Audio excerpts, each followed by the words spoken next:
Wave Sound presents an unabridged recording of The Kindness Revolution by Hugh Mackay, narrated by Hugh Mackay and Helena Plaza. Prologue. A Loving Country? We had never previously witnessed an outpouring of love like it. The empty car parks, the lack of traffic, the deserted school playgrounds, pubs and restaurants closed, people keeping a respectful distance from each other when they had to mingle, at the supermarket, in a takeaway coffee line, at a bus stop, people wearing masks when asked to do so, neighbours looking out for each other, especially for the frail-aged, and others at risk of social isolation morphing into loneliness. Some people found it spooky. Some found it sad. Some simply ignored it all and tried to carry on as if nothing had changed, thus risking their own and others' health. Most of us, though, accepted the seriousness of the situation and abided by the regulations, heeding the advice that staying home or wearing masks or keeping our distance from each other would save lives, including our own. There were, of course, people who had to leave home: healthcare workers, supermarket and other food supply workers, transport workers, garbage collectors, police, all those who provide the essential services that ensure our safety and our very survival. For them, the act of love was not staying home. But why call it an outpouring of love? By modifying our behaviour so radically in response to the prolonged threat from COVID-19, we were showing our care and concern for each other, our willingness to make personal sacrifices for the common good. And those are signs of the purest form of human love, the love that has nothing to do with emotion or affection, the love that says we will treat each other kindly and respectfully, regardless of how we happen to feel about each other, because we know that's the only way a human community can thrive. This is not a book about the impact of COVID-19, but it does offer some reflections on the impressive human capacity to cope with life's inevitable disruptions, upheavals, and catastrophes, whether environmental or personal, and the unexpected benefits that often follow such experiences. The generation of Australians who endured the Great Depression of the 1930s as young adults typically looked back on that period with a kind of gratitude for the way it shaped their values and clarified their priorities for the rest of their lives. It was the making of us. They became famous in their families for their austerity and restraint, saved pieces of string, a favourite symbol of their commitment to waste not, want not, and for their strong sense of neighbourliness. They were also the generation who coined the term me generation for the post-war baby boomers, because the boomers seemed so materially self-indulgent, headstrong, and socially adventurous by comparison with their Depression-era parents or grandparents. Will we now see a COVID generation emerging among today's equivalent of those young adults of the Depression? Almost certainly. The millennials, formerly known as Gen Y, who in 2021 are aged between their late 20s and early 40s, have already proved themselves to be a resilient generation, shaped by the experience of being the offspring of our most divorced generation of parents, having to face highly competitive education and job markets, and adapting to a culture of impermanence, graphically symbolised by everything from the swiftly changing world of IT to the looming threat of cataclysmic climate change effects. How will they be changed? How are any of us changed by disruption and by a heightened sense of life's uncertainties? Either we become frustrated and let our frustration boil over into anger and recklessness, or else we think more clearly about what really matters to us. We consider which values are worth clinging to. We become more caring, since that's the inevitable consequence for most of us of realizing just how interdependent and interconnected we really are. We also become more resilient. By resilience, I mean flexibility and adaptability, a kind of buoyancy, a capacity to endure, a determination not to be defeated or victimized by adversity, but to find a way through it or around it and to prevail. The process of building resilience always involves some pain and sacrifice, as well as patience and courage. Not everyone copes well with that. Not everyone thrives. Not everyone behaves honourably when the going gets tough. But fortunately, most of us do. And the strength we draw from belonging to caring and supportive families, friendship circles, neighbourhoods and other groups and communities is what usually makes the difference. During the COVID-19 pandemic, we demonstrated that we can be kind and compassionate on a large scale. Is it too much to hope that the lessons learned under the pressure of restrictions imposed on us might be applied more generally? Could we become renowned as a loving country rather than simply a lucky one? Might a kindness revolution lead, for example, to a more energetic commitment to reconciliation with our First Peoples, or a more humane response to people who come here legitimately seeking asylum, or a more determined effort to eradicate poverty and homelessness, to say nothing of more urgent action in the face of the looming effects of climate change? Might we finally stamp out racism, sexism, ageism? A loving country would certainly be more generous to those for whom we have no work and to those struggling with mental illness, disabilities, or other debilitating conditions. A loving country would take better care of its frail aged.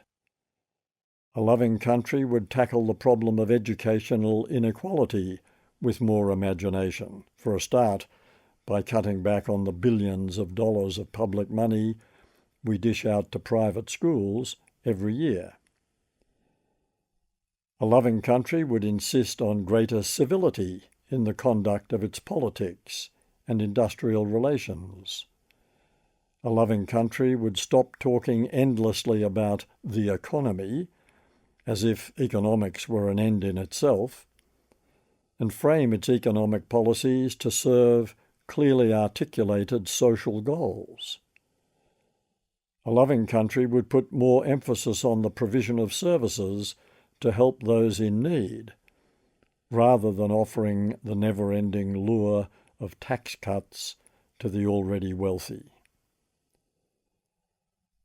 Do we really need crises and catastrophes to jolt us into resetting our national and personal agendas? There was a time, just over 20 years ago, when the character of Sydney changed for the better without a catastrophe to make it happen. That was the time when Sydney-siders became famous for their courtesy to strangers, when commuters in trains and buses put aside their newspapers and chatted to each other, when community leaders were heard to say, I wish we could bottle this community spirit. That was 2000, the year the Olympic Games came to Sydney and for a brief period transformed its culture. Brief is the operative word. 2 weeks after the Games ended, railway staff reported that the carriages had again fallen silent and people were again buried in their newspapers. That was a temporary blip. The lessons we learn from adversity are both more compelling and more enduring than those we learn from pleasure and happiness. That's the upside of troubled times, like the silver lining of storm clouds. But if you dream of Australia becoming a kinder, more compassionate society, don't wait for the next disaster to bring out the best in us, and certainly don't wait for governments to take the initiative. The revolution can start in the street where you live. Chapter 1. Taking the rough with the smooth. Everyone is in need of kindness. Everyone walks with shadows. Autumn is the loveliest time of the year, no question. 200 years ago, the English poet John Keats nailed it in his famous ode, "Season of mists and mellow fruitfulness, close bosom friend of the maturing sun." 50 years later, Gerard Manley Hopkins weighed in with a counter-argument. "Nothing is so beautiful as spring," he assured us, citing the thrush that does so rinse and ring the ear, it strikes like lightnings to hear him sing. And yes, spring does have its undeniable charms, the sense of new life springing from the earth, creatures emerging from hibernation, windows thrown open and limbs stretching in the morning sun, frost melting, daffodils doing their spectacularly beautiful thing, all this juice and all this joy in Hopkins's words. Nature's resurrection. All rather lovely, I grant you. But what about autumn's relief from summer's sweltering? That nip in the early morning air, the rich colours of the falling leaves, the tumultuous birdsong, the evenings closing in with their promise of snug winter nights to come. What's that I hear? Summer is a-comin' in, loudly sing cuckoo. Ah, yes, there are plenty of passionate advocates for those lazy, hazy, crazy days of summer. Swimming, surfing, sunbathing, boating on a placid lake or sailing in a stiff breeze, long afternoons spent reading or pretending to read in a hammock strung up in the backyard, picnics at a riverside park, holidays, sudden storms that force us laughing and shouting to furl our beach umbrellas and race for shelter, outdoor concerts, festivals, thwack of cricket, boing of tennis, friendly cries of "good shot" and "oh, sorry," warm evenings for dining al fresco. Winter has fewer advocates. In Sonnet 19, Shakespeare referred to glad and sorry seasons, and there's not much doubt that winter was one of his sorry seasons, the winter of our discontent, winter and rough weather. Winter is a favourite metaphor for the final stages of life, with its bleak implications of frailty and decline. The leaden skies, the icy blasts, the coughs and colds.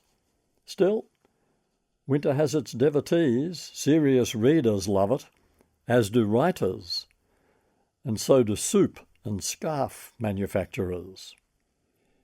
"Grey matter works better under grey skies," said a teacher at my old school, challenging his pupils to think of a single poet, philosopher, scientist, or novelist from the tropics.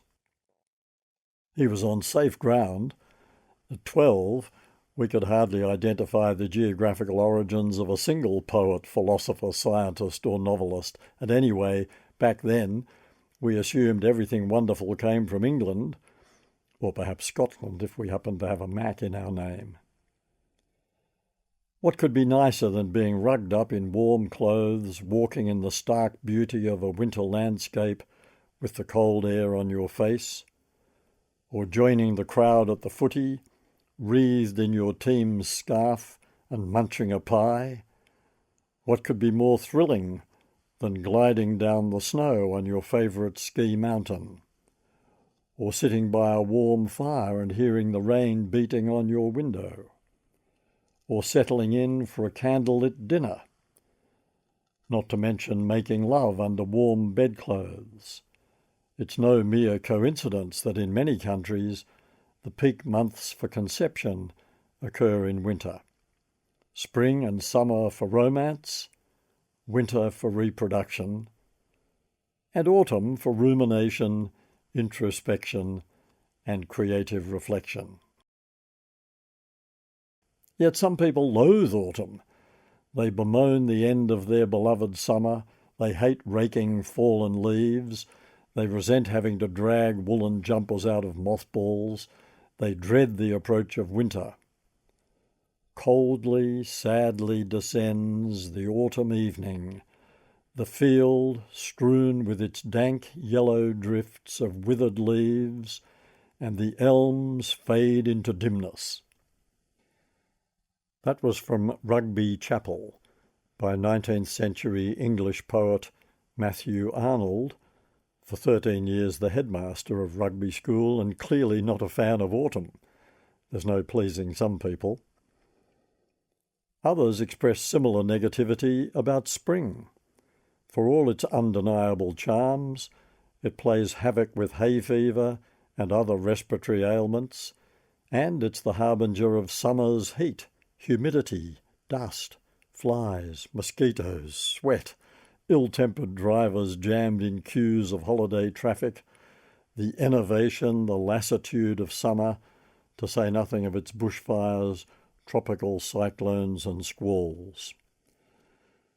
Need I go on? Nature has its seasons. That's all we need to say, really. No harm in having a stronger attachment to one of them than the others. But anyone who imagines that life would be better if only they could enjoy their favourite season all year long has not yet grasped what life is like, or what makes it as rich an experience as it is. Obviously, the delights of autumn, or winter, spring, or summer are sharpened and heightened by the contrast with the other seasons.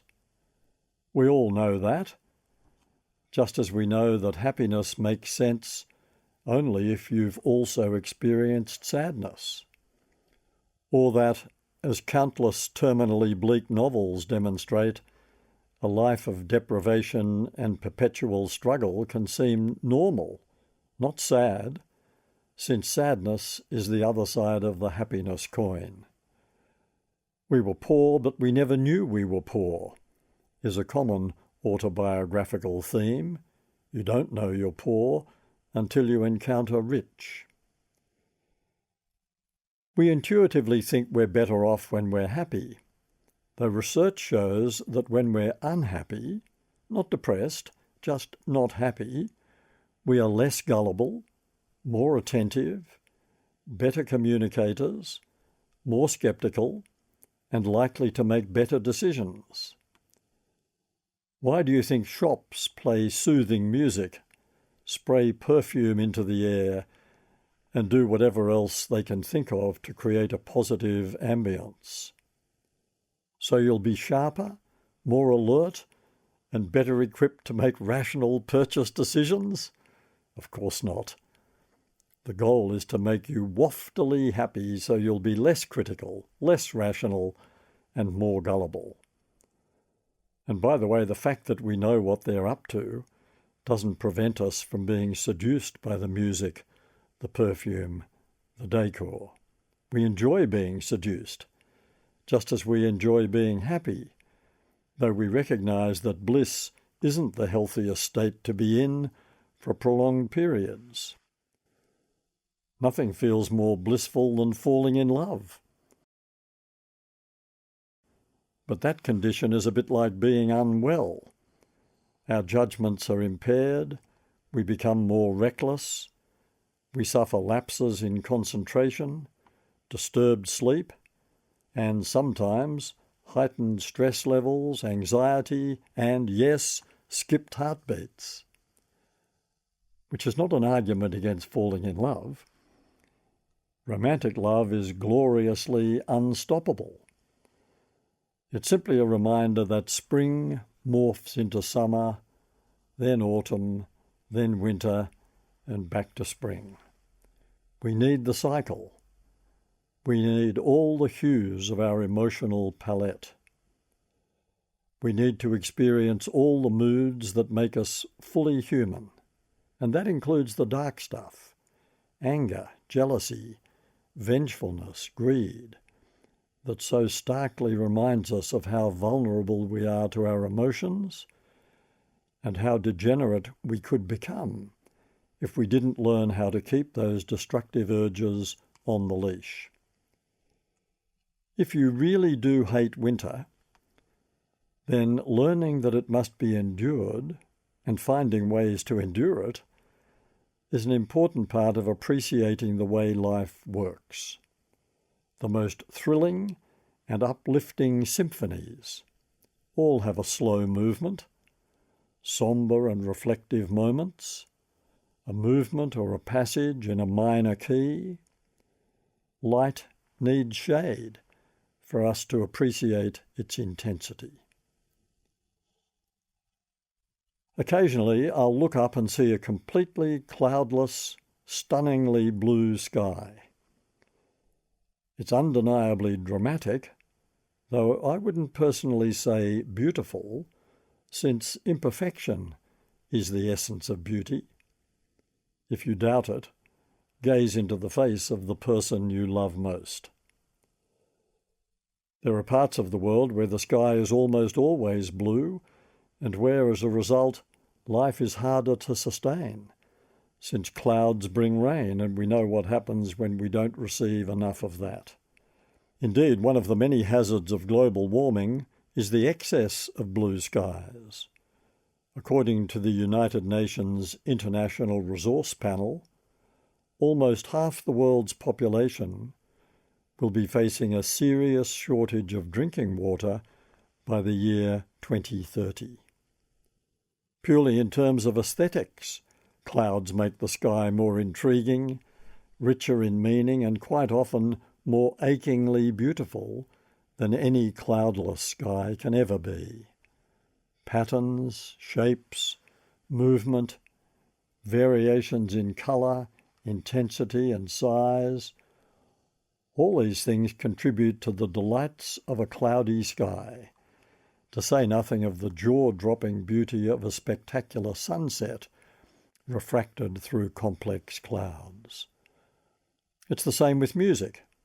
Hum or sing a simple melody, a tune you really like. Lovely as it is, it would be even lovelier if someone else were there adding a little harmony. Children singing around is more fun and more musically satisfying than one child singing the melody alone. It's not just the appealing circularity, it's also the greater complexity. Life, like art, offers us complexity, contrast, and ambiguity. We don't recall the bland periods of our life or of our day with satisfaction. The stories we most like to tell each other from folklore or family history are those with dark passages, vicissitudes and perplexities that are eventually resolved in a happy ending. The more chaos and tension preceding it, the happier the ending. The darker and more threatening the clouds, the more welcome the relief from the storm. Every cloud has a silver lining is obviously a metaphorical observation, not a meteorological one. Nor is it a piece of cheap positive psychology designed to cheer us up. Rather, it's a distillation of deep wisdom. Every dark passage of our lives has the capacity to teach us important lessons about ourselves, about the way the world works, and about what it means to be human. Not all crises and catastrophes strengthen us. Those that induce PTSD, post-traumatic stress disorder, might actually diminish our capacity to cope with further stress. But more generally, history teaches us that we humans are often at our best when we have had to absorb disappointment and loss and cope with adversity. For most of us, most of the time, adversity builds resilience as we discover that the obstacles in our path are not insurmountable. One argument a day keeps a marriage strong. Really? That proposition was put to me by a friend some years ago based on something she had read and found convincing. She is herself the most equable of people, with a very strong marriage, and ever since she told me that, I've been trying unsuccessfully to imagine her having regular arguments with her husband, or anyone really. Mind you, I doubt she was recommending knockdown, drag-out fights.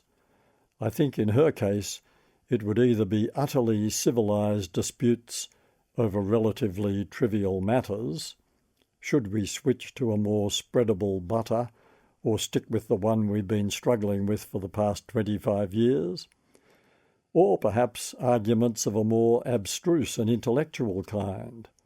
Is there such a thing as free will? Did Jesus rise bodily from the dead? What does social democracy really mean?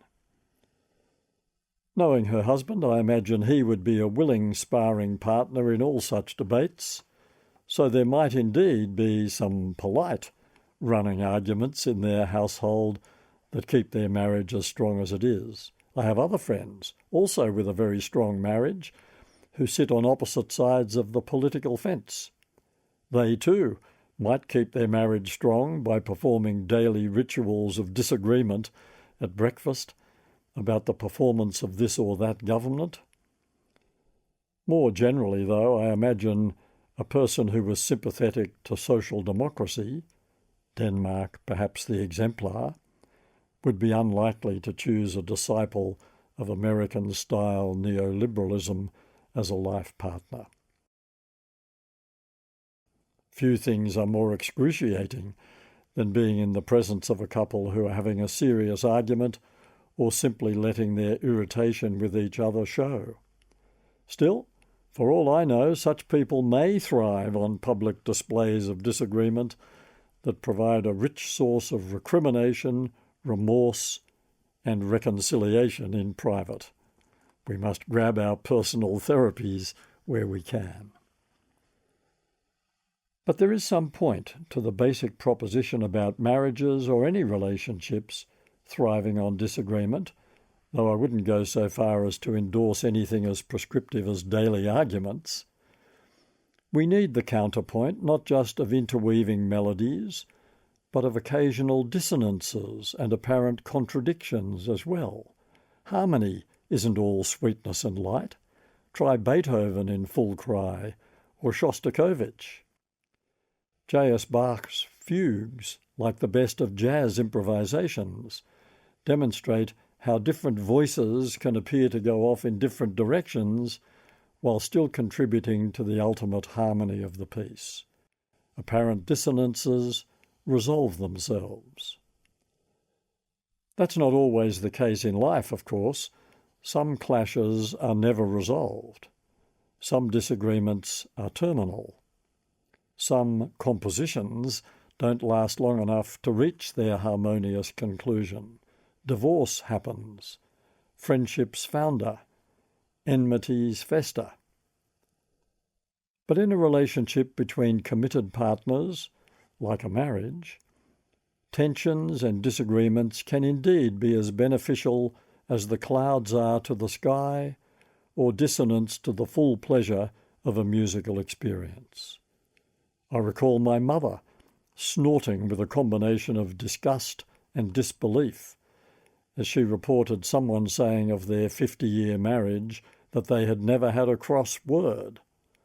It wasn't much of a marriage then, my mother said, rather to my surprise, since her arguments with my father were a source of great distress to me and surely to her. Her point was that a marriage without a cross word would be so bland as to be tedious. We don't have to fight to have arguments. We don't have to shout, let alone resort to physical violence to express our disagreement. There is such a thing as a loving disagreement, a conflict that occurs in the context of a solid relationship, just like the tense moments in a piece of jazz improvisation where you could almost think it was about to come unstuck, even while you know deep down it is going to come right in the end. That's how it is when we disagree with someone, a partner, a family member, a friend, a colleague, where we know the structure of the relationship is secure, even though we are in temporary conflict. Indeed, the conflict can be healthy and constructive precisely because it occurs within that secure structure. Disagreements between committed partners or friends are a sign of strength, not weakness, in the relationship. The robustness of a partnership would be in serious doubt if we were unable to share our differences or grievances with each other. Sometimes the harmonies of a relationship do seem to be drowned out by discord or lost in complex counterpoint, yet they endure. How a green wall spiced up a marriage. Ross and Julia had occasionally talked about painting one of the walls of their living room a different colour, maroon perhaps, or a deep green. Ross, recalling feature walls that were fleetingly fashionable in his childhood, was deeply cautious, not to say sceptical. Julia, who loved bright colours, had always complained of the blandness of the apartment's white walls. There was no particular tension over this. The matter simply remained unresolved. Ross frequently had to travel interstate for his work. On one of those trips, he was scheduled to leave on a Sunday night and return home the following Friday night. Knowing this week-long trip was looming, Julia had secretly arranged to create her feature wall while Ross was away. She had conferred with a friend about colour and lined up a painter to start work on the Monday morning after Ross's departure. It wasn't plain sailing. Getting the colour right, a pleasant forest green, was the least of Julia's problems. She had decided to paint 2 walls, not 1, and the painter kept phoning her at work with more complications. The removal of a bookcase that had been attached to one of the walls revealed a defect that needed patching. Part of the ceiling had come away with the bookcase, and that, too, required significant repair. A dust storm had sprung up, creating a major headache for the painter as he tried to protect the new paintwork while still ventilating the room. In the end, amid much tension, both walls were completed. The old bookcase was disposed of, the paint had dried, the dust had been removed, and order was finally restored by late on the Friday afternoon. Julia had said nothing of any of this to Ross in their daily phone conversations. She was bursting with excitement at the prospect of his return and the magic moment when he would open the front door and see the transformation. Any lingering reservations he might have about the concept would be swept aside by the sheer beauty of the result, and by his gratitude to Julia for having initiated and managed the whole thing by herself, without burdening him with any of the administration and without obliging him to go through the tedious process of arguing over the colour. On schedule, Ross phoned from the airport to say he had arrived and was waiting for a cab. Julia's sense of anticipation grew. Ross arrived home, opened the front door, ready to greet Julia with an enthusiastic embrace, and was confronted by the two green walls. Both suitcase and jaw dropped. He stood in silence, refusing to look at Julia. Then he flew into an uncontrollable rage. Julia was dumbfounded and deeply, deeply disappointed. Desperate, she tried to extract from Ross at least an admission that the colour was perfect. But he would acknowledge nothing. All he would say over and over again for the next 2 days of unalloyed grumpiness was that Julia didn't understand the first thing about the nature of marriage or its demand for cooperation, collaboration, and consultation. He simply didn't care about the outcome. He was outraged by his exclusion from the process. Her counter-argument was that Ross didn't have a romantic or spontaneous bone in his body. A sullen silence enveloped the household. On the third day, Ross arrived home from work before Julia. He wandered about the apartment, looking at the new walls from every angle. He was able to see that the colour was indeed perfect, and that the overall result was pleasing. He could almost bring himself to use the word transformation. He began to appreciate that Julia really had gone to a lot of trouble to achieve all this. The organisation was impressive. He could acknowledge that the secrecy, while infuriating, was an essential part of the plan, and that Julia really had intended this to be a pleasant surprise, even a revelation. At the same time, he was certain that part of Julia's motivation was simply to bypass any further negotiation and get the job done, to do what she had long wanted to do. He knew she often saw him as an impediment to her grand plans, whether for redecoration, a European holiday, or some other change of pace or direction.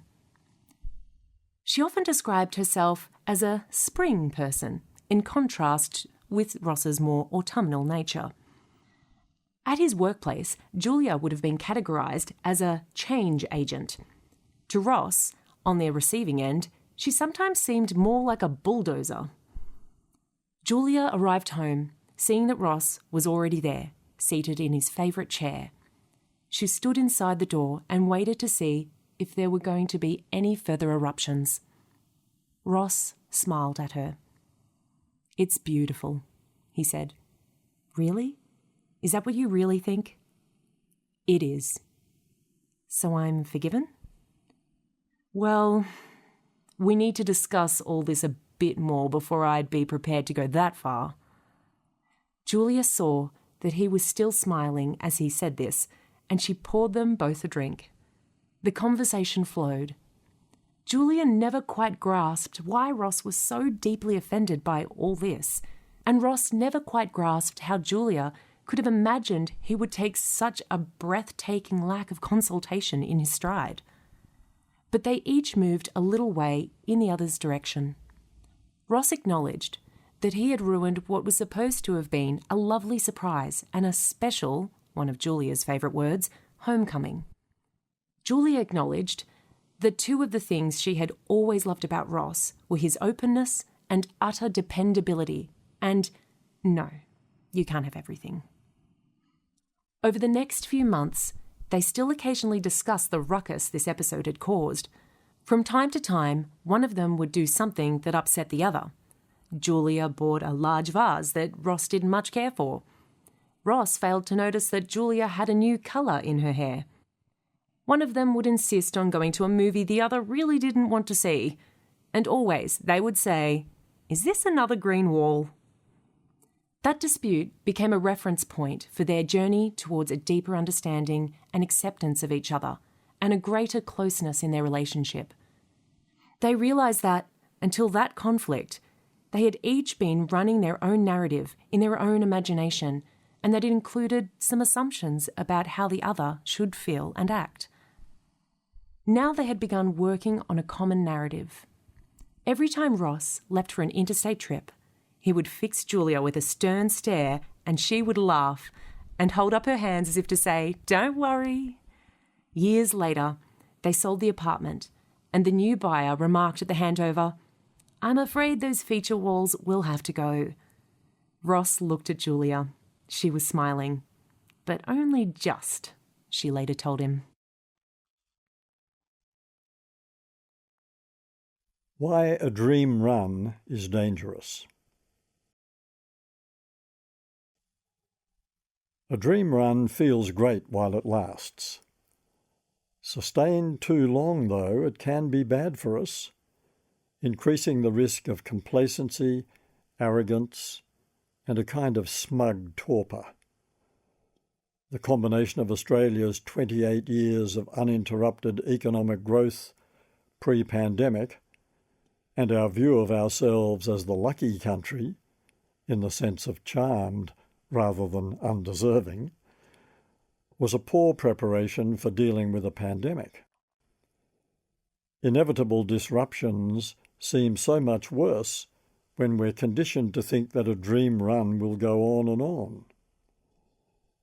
Our forebears, who lived through World War I, followed by the Spanish flu, were emotionally better equipped to deal with the Great Depression than we were with COVID-19 and its consequences. Strange as it may seem, upheavals, disruptions, and uncertainties are good for us. We don't welcome these things, of course. No one hopes for retrenchment, a life-threatening illness, or a failed relationship for ourselves or for our loved ones. No one chooses to live with uncertainty. Yet it is the unexpected events crashing into our lives that keep us alert, alive, adaptable, and open to fresh possibilities. Learning to live with insecurity is one of the primary challenges of being human. After all, we cling to existence itself by the merest thread, and unexpected twists and turns are the stuff of life. Our intuitive understanding of this might help to explain our endless fascination with dark material in books, films, TV series, Scandi noir, poetry, music, and comedy. From our middle-class comfort, with no major disruptions threatening us, we reach for some gripping drama to allow us to participate vicariously in the human struggle. When books sweep the world with characters and plots that seem unutterably grim, the baby abandoned on a rubbish tip whose life went downhill from there, the woman who had been conceived in a rape and whose pathological mother tried to kill her by setting fire to their home, you have to ask whether we willingly incorporate such material into our lives because we need more shadows, clouds, drama, or perhaps because vicarious exposure to such material equips us psychologically for potential exposure to the real thing. Detective stories in print and on the screen continue to dominate our fiction preferences. Yes, it's sometimes about the intellectual challenge of solving the mystery, or at the gentler end of the spectrum, trying to figure out how many more series of Midsummer murders it would take to wipe out the entire population of Midsummer. But it's also about crime drama, dark fantasy, war stories and horror movies, letting us glimpse the furthest edge of human experience without actually having to go there. The same motivation explains some people's enthusiasm for extreme sports, adventure holidays, skydiving, rapids rafting, terrifying fairground rides, bungee jumping, and other physical activities designed to get the adrenaline pumping. If life doesn't bring us enough natural disruptions and upheavals, we may look for ways of artificially creating them, possibly hoping those relatively safe experiences, rather like practice runs, will equip us to handle genuine crises when they come our way. The idea that we benefit from being dragged out of our comfort zone underlies participation in almost any organised sport, as well as personal development programs like Outward Bound and the outdoor adventure activities offered by many schools. In The Memory Chalet, British historian Tony Jute recalled a wise schoolmaster who had advised the young Jute to study literature on the grounds that history would play too readily towards the grain of my instincts, allowing me to do what came easiest. Literature, that schoolmaster was suggesting, would force Jute to find within myself unfamiliar words and styles to which I might yet discover a certain affinity. Writing about this just a few months before his death, Jute acknowledged that his pursuit of history had served him well, but on reflection he conceded that something was lost by choosing the natural path rather than the more challenging one. We are defined not by how we cope with the familiar and the comfortable, but by our reaction to the unusual, the disruptive, the surprising. How we respond in the face of a challenge tells us more about who we really are than all the pious rhetoric about our alleged attitudes, values, or aspirations. Nothing clarifies our priorities like a crisis, and nothing keeps the brain active like an encounter with the unexpected. It's not uncommon to hear people acknowledge that a serious illness, a retrenchment, or a divorce not only represented a significant turning point in their life, but also became the trigger for some deep soul-searching that helped clarify their answers to such questions as, am I the person I want to be? And what really matters to me? The pandemic lockdown of 2020 similarly turned out to be a time of productive introspection for many people. A friend undergoing a prolonged treatment for breast cancer once complained to me that this was such a terrible interruption to her life. I pointed out as gently as I could that this was not an interruption at all. This was a phase of her life, as authentic as any other, and probably with more to teach her about herself than the more predictable, less disruptive phases. After all, if things just keep going along as smoothly as if we're on a railway track, reassured by the regularity and predictability of that clickety-clack, clickety-clack, why would we bother with introspection about the meaning and purpose of it all, let alone the direction we're taking? Neuroscientists have been telling us for years that brain plasticity can be maintained well into old age, and that unpredictability is the key. If, as you age, you want to keep your brain alert and adaptable, don't rely on routines. That daily crossword or Sudoku might bring you some welcome satisfaction and the undeniable pleasure of ritual, but it won't do as much for brain plasticity as social interaction. Walk to the local shops and chat to someone. Engage with young people whenever you get the chance. Have a cup of coffee with a couple of animated talkers. Join a book club. That's the kind of unpredictable, unplanned stimulation you need. Tune in to other people's lives. Share their joy and their pain. Respond to their needs. Those are good things to do anyway. The collateral benefit is that they keep you on your toes. My mother sank into deep depression towards the end of her life as a result of a painful, though not especially serious illness that put her into hospital for a couple of short stays. The geriatric psychiatrist who was treating her, a compassionate young New Zealander, told me that this was not an unusual thing to happen to elderly people who had been as healthy as my mother had been all her life. People handle illness in old age a lot better, he told me, if they have had a few setbacks along the way. Doesn't our folklore tell us that we grow through pain? It's not just a saying.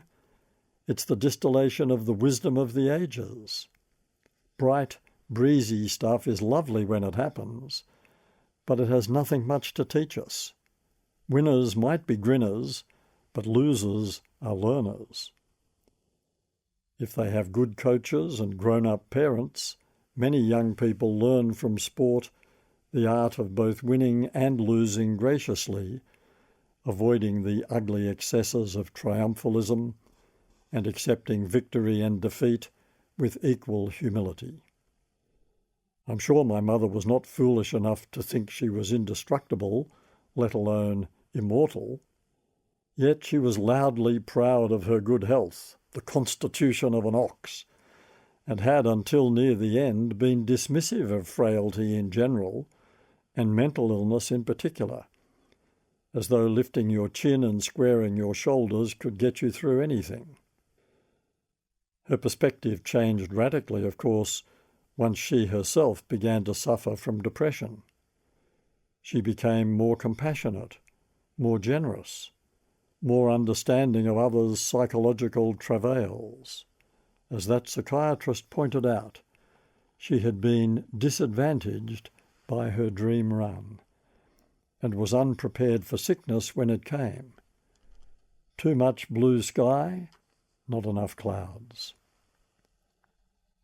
In The Soul of Care, Arthur Kleinman, professor of psychiatry and medical anthropology at Harvard, describes the impact of being his wife's carer through the long years of her descent into Alzheimer's disease.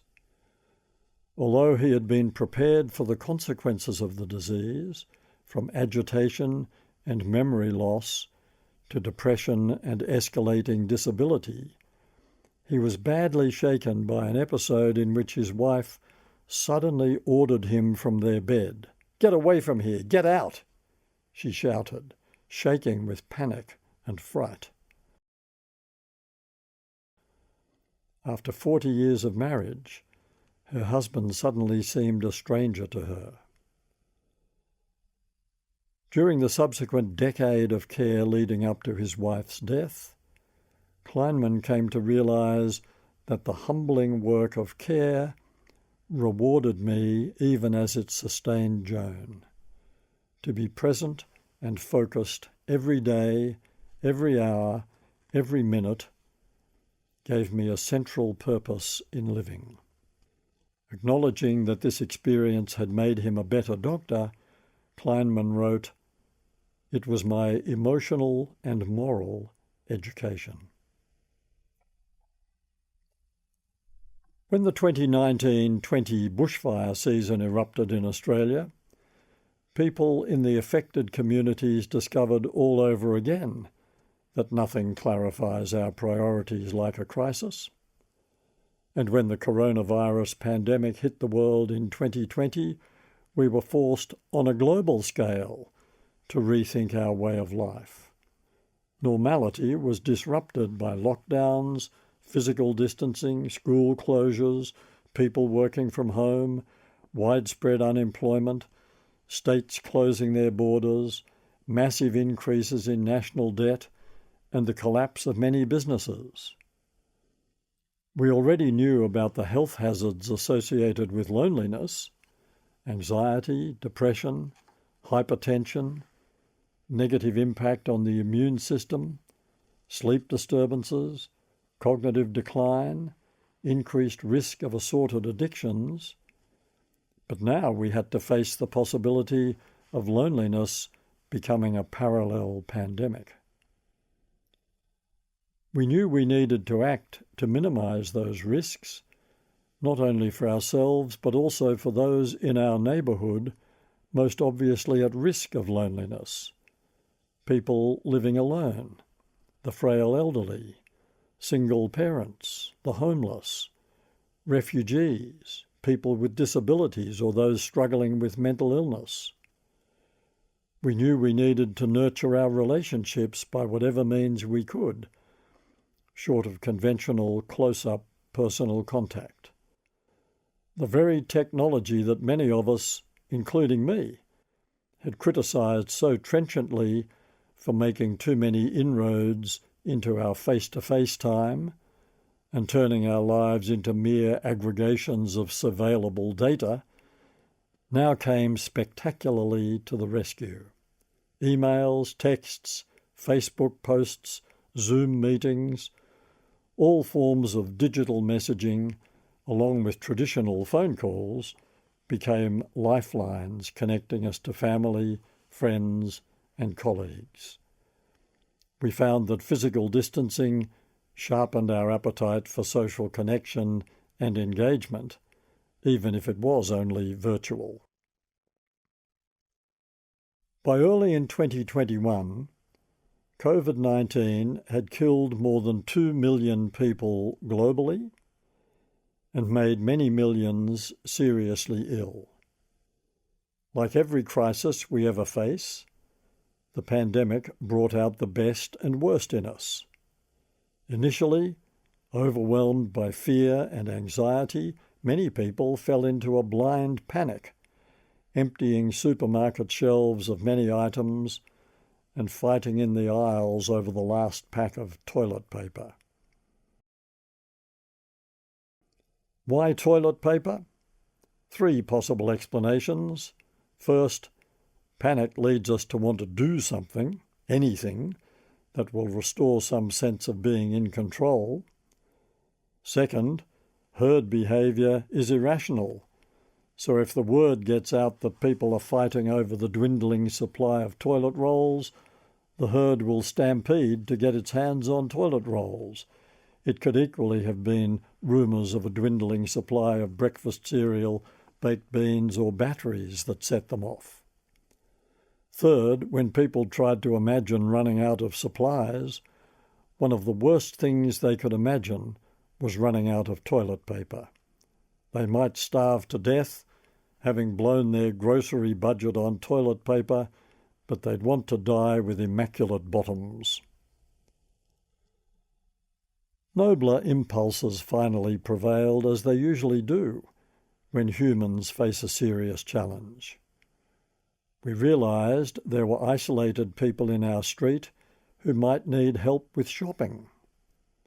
Some of us realised that there are people who are permanently isolated, whose plight we had not fully imagined until we got a temporary taste of it. We smiled and waved more warmly to passers-by. We put notes in neighbours' letterboxes offering help. We realised afresh that the neighbourhood is an important place, not only the place where we learn to get along with people we didn't choose to live among, so it's the acid test of whether we're truly civilised, but also the place where we turn for immediate help in a crisis. In fact, one of the most positive outcomes of the pandemic was the reminder that simply by living where we live, we enter into an unwritten contract to become a neighbour to those who live nearby. No matter how much we value our privacy or wish to assert our independence, the neighbourhood is where we encounter our common humanity in all its rawness and immediacy.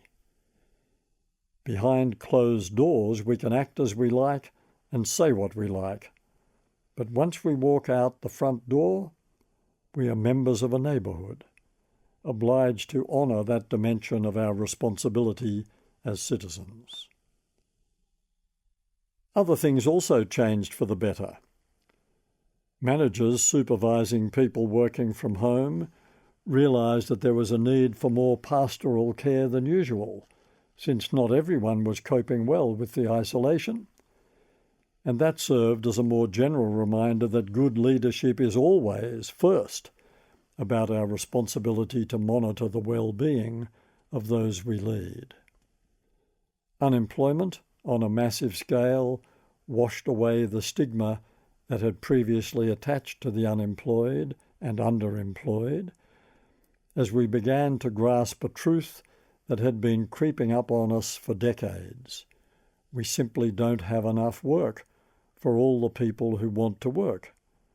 So we'd better find new, more creative, more generous ways of supporting those who find themselves unemployed or underemployed, whether in the short or long term, without compromising their dignity.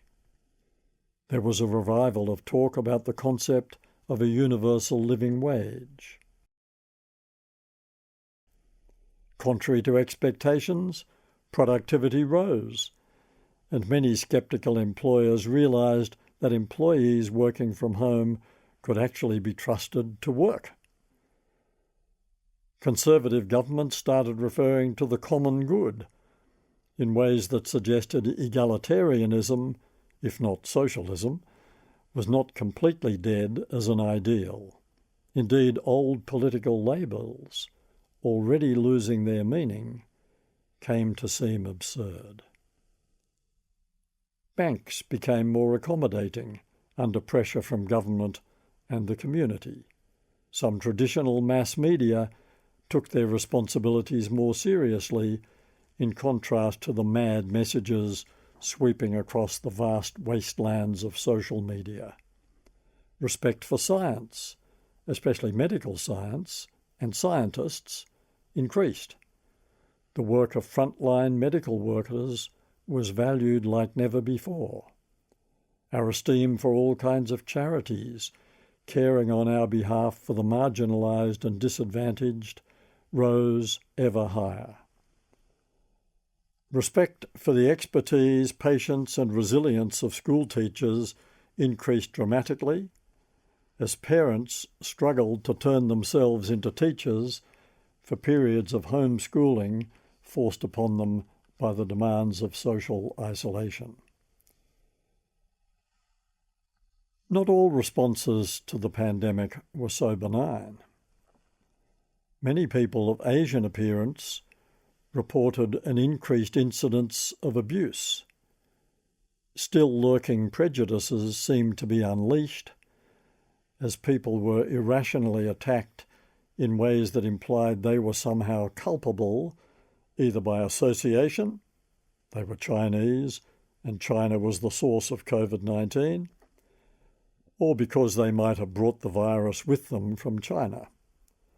It was ugly stuff, and it reminded us that prejudices take a long time to dissipate when they have been buried in our culture for as long as White Australia and Yellow Peril have. Ji Yung Lo, Director of the Centre for Asian Australian Leadership at the Australian National University, wrote in John Menadew's online public policy journal Pearls and Irritations that the fear, anxiety and uncertainty of the pandemic have fueled ignorance and hate spreading beyond Chinese Australians to other Asian Australians, with some now living in fear, worrying whether their fellow Australians will accept and embrace them like before. In a survey of 6,100 temporary visa holders, researchers Basina Farbenbloom, University of New South Wales, and Laurie Berg, University of Technology, Sydney, reported that 52% of Chinese respondents had experienced some form of racism during the pandemic. Ageism, similarly, flexed its muscles during the pandemic. Like racism, ageism constantly lurks in the labour market, in the aged care system, in the insurance industry, and in our social attitudes more generally. Incipient ageism is revealed in our language. Old fogies, past their use-by date, little old lady, no fool like an old fool. And so, just like racism, ageism pops its head up whenever it spots an opportunity. During the pandemic, it emerged in the cavalier attitude of some young people who seem to feel that because their social recklessness might not adversely affect their own health, they were not prepared to accept responsibility for preventing the virus spreading up the age scale into more vulnerable segments of the population. The nickname Boomer Remover for the virus, while cute, revealed a readiness to resort to ageism, partly disguised as anger towards the baby boom generation, as if that were a homogeneous group, for the mess they have made of the planet and for their unwillingness to stand aside in favour of younger, more enlightened voices. In some countries, notably Sweden, the controversial concept of natural herd immunity was based on the assumption that the vulnerable elderly would be culled in the process and that would be an acceptable sacrifice. Other negative consequences were more personal and internal. The experience of prolonged social isolation, especially when accompanied by a loss of employment, led some people to feel overwhelmed by feelings of loneliness or despair. There was an increase in the number of people seeking counselling from helplines. More people claimed to have contemplated suicide. More people found it difficult to contain their feelings of frustration and powerlessness. Reports of domestic violence increased, and people confined to their homes with a violent partner lived with ever-present fear of an outburst. The effect of the second lockdown also brought out the best and worst in us. Some people saw the necessity for it, were grateful for decisive government action in the interests of public health, and drew on fresh reserves of patience and resilience. Others, who might have found the first round of isolation a novelty, were more negative the second time around, especially if their economic circumstances were under increased strain. Their frustration was expressed in ways that ranged from irritation to fury, and a disinclination to play by any rules that seemed to increase their sense of disadvantage. As the economic aftershocks persisted well beyond the health effects, a familiar theme asserted itself. The poor and already disadvantaged were asked to bear a disproportionately heavier burden than those in more comfortable circumstances. Lengthening unemployment queues starkly symbolised the catastrophic consequences of the labour market's inexorable shift towards casual and other uncertain forms of employment, everywhere from the hospitality industry to universities. More on that in Chapter 2. Sydney University's Emeritus Professor Stephen Leader noted in Pearls and Irritations that in our attempt to comprehend the vastness of the social, economic and cultural effects of the pandemic, we tended to break the damage down into manageable chunks. Unemployment, the amplification of poverty, the lost art, drama, music and sport, the cancellation of international travel and touring, the smashing of the dreams of small business, financial recession, and of course the hideous revelations and lonely deaths of citizens in aged care facilities. Each of these would be enough to cause national distress, but they are interlocked and ultimately inseparable, and the total impact is immense. No one wanted that pandemic. No one will want the next one. No one will want to have to face the looming effects of climate change on our ecology, our economy, and our entire way of life. But all such catastrophes have the same effect. They sharpen our understanding of our interconnectedness and mutual dependency. They clarify our values. They encourage us to rethink our priorities. They expose our prejudices, and they build our resilience. The typical human pattern, not universally but in general, is that we emerge from crises, emergencies, and disruptions like depressions, wars, pandemics, floods, fires, earthquakes, or other natural disasters as better citizens, better neighbours, and better friends. The blue sky fantasy is as seductive as most fantasies. Naturally, we resist change and disruption. Why can't things stay the same is a familiar cry. When Christopher Lawrence was presenting the weekend breakfast program on ABC Classic Radio, he developed a little ritual of playing something by J.S. Bach straight after the 7 a.m. news bulletin each Saturday.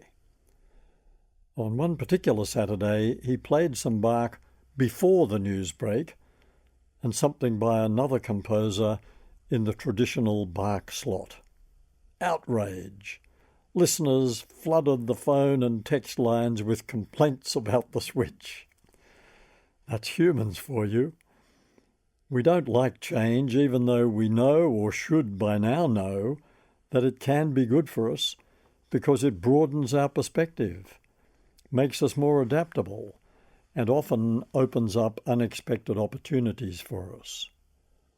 We don't like shadows falling across our lives, even though the new patterns they create might have a wonderfully clarifying effect. But no, we'll opt for blue skies, thanks. No clouds, please. No storms. Plain sailing, steady as she goes. We are by nature worshippers of the status quo, possibly the most false of all false gods. This ends CD 1. CD 2. The cloudless sky fantasy sometimes includes a world where everyone agrees with us, where we always fall on our feet, where trouble, if it comes, will seem as inconsequential as a ripple on the surface of a pond. We dream unrealistically of certainty and predictability, of stability, of partners who are strong and smart and sensible, yet who still miraculously always manage to see things our way. We dream foolishly of a world where resistance to our point of view simply melts away. That's a particularly pleasing fantasy for anyone with strong political or religious convictions. People who are passionately devoted to their position on the political spectrum are likely to believe that their view is the only correct one, that social democracy or libertarianism or socialism or liberalism is the one true faith, the only efficacious prescription for achieving the blue skies of social harmony and economic prosperity. Yet history tells us compellingly and repeatedly that democracies thrive on negotiation and compromise, that dictators are ultimately and inevitably corrupted by their own power, and that it is the contest of ideas that produces the best result, frustrating though that may sometimes be for those in the thick of it. In Australia, voters repeatedly demonstrate their preference for a parliament where ideas will be contested. They like governments to have a workable but not too comfortable majority in the House of Representatives, and they often ensure that the Senate is, if not actually hostile, at least not acquiescent. Voters recognise the value of tension in the system and usually have cause to regret it if they give governments a dream run. An effective opposition is taken to be essential to the health of a parliament. None of which is to endorse the abusive adversarialism that has too often characterised political debate in Australia, or to ignore the leadership tensions that distracted successive governments in the decade from 2010 to 2020. There's a big difference between robust resistance that leads to a workable compromise and destructive conflict fueled by relentless personal ambition, point scoring, grandstanding, or a thirst for revenge. People with strong religious convictions, similarly, may yearn for a blue sky world where everyone's a convert to their particular brand of religious faith and practice. The historical evidence suggesting that faith tends to be strongest when it is under attack from persecutors seems to be lost on them. If the whole world believed in the same God, or had identical religious sensibilities, the entire thing would probably crumble, its foundations eroded by indifference. There's no chance of that happening. As a species, we clearly prefer religious diversity, counterpoint, and dissension. Not just between religions, but within them too. You're a Buddhist? Yes, but which sect or school of Buddhism? Christianity has spawned and been strengthened by major upheavals and divisions that occur because of people's passionate commitment to particular aspects of doctrine or practice that others couldn't accept. The multiplicity of Christian denominations attests to this. Martin Luther's rejection of Roman Catholicism and the resulting Reformation and Counter-Reformation are the best known of those upheavals, but in lesser ways, splits and schisms are going on all the time. The lack of tension and disputation would be a sign of atrophy. How could it be otherwise when interpretation is the essence of doctrine and doubt is faith's oxygen? If the truth were self-evident, we wouldn't need to argue.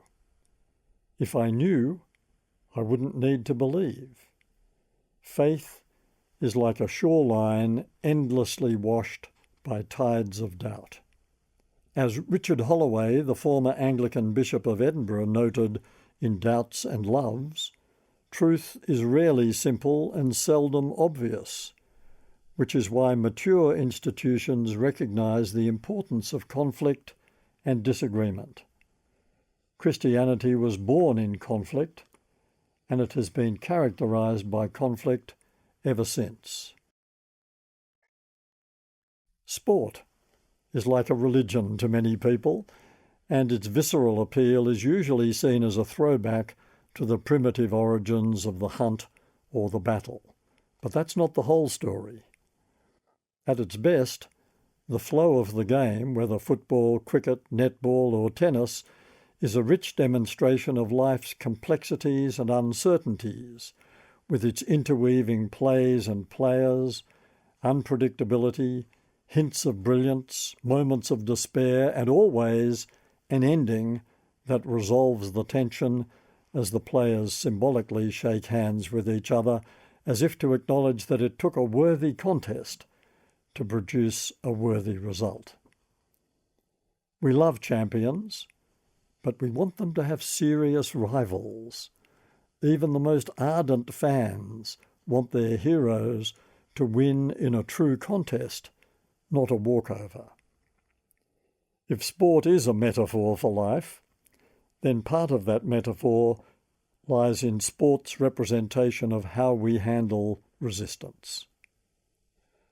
Whether in sport, religion, politics, science, the arts, love, or life itself, the shadow of doubt is our constant companion.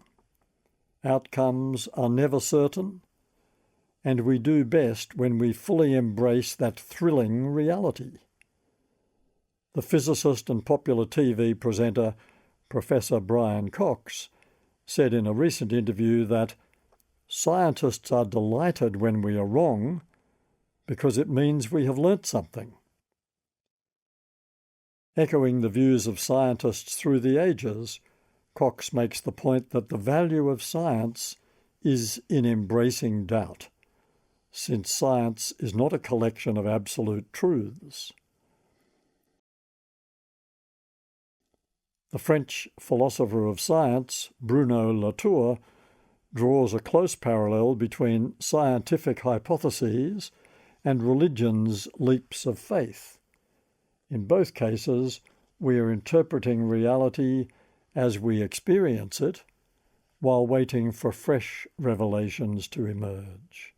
Life, like a poem or a piece of music, a sporting contest, a spiritual insight, or a scientific experiment, is at its richest when its complexities, nuances, and ambiguities intrigue us, energize us, and draw us forward into an inherently uncertain future. Who benefits from our resilience?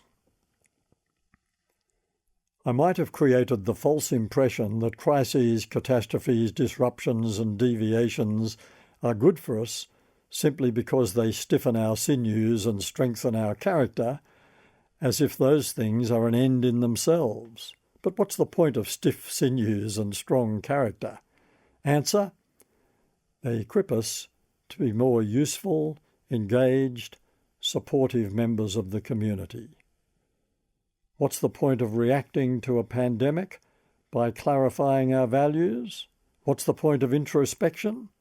Answer: it reminds us that we are not isolated individuals struggling to cope on our own. The deepest sense of life's meaning and purpose arises from our interdependence and, in turn, our willingness to relate to others and respond to their needs.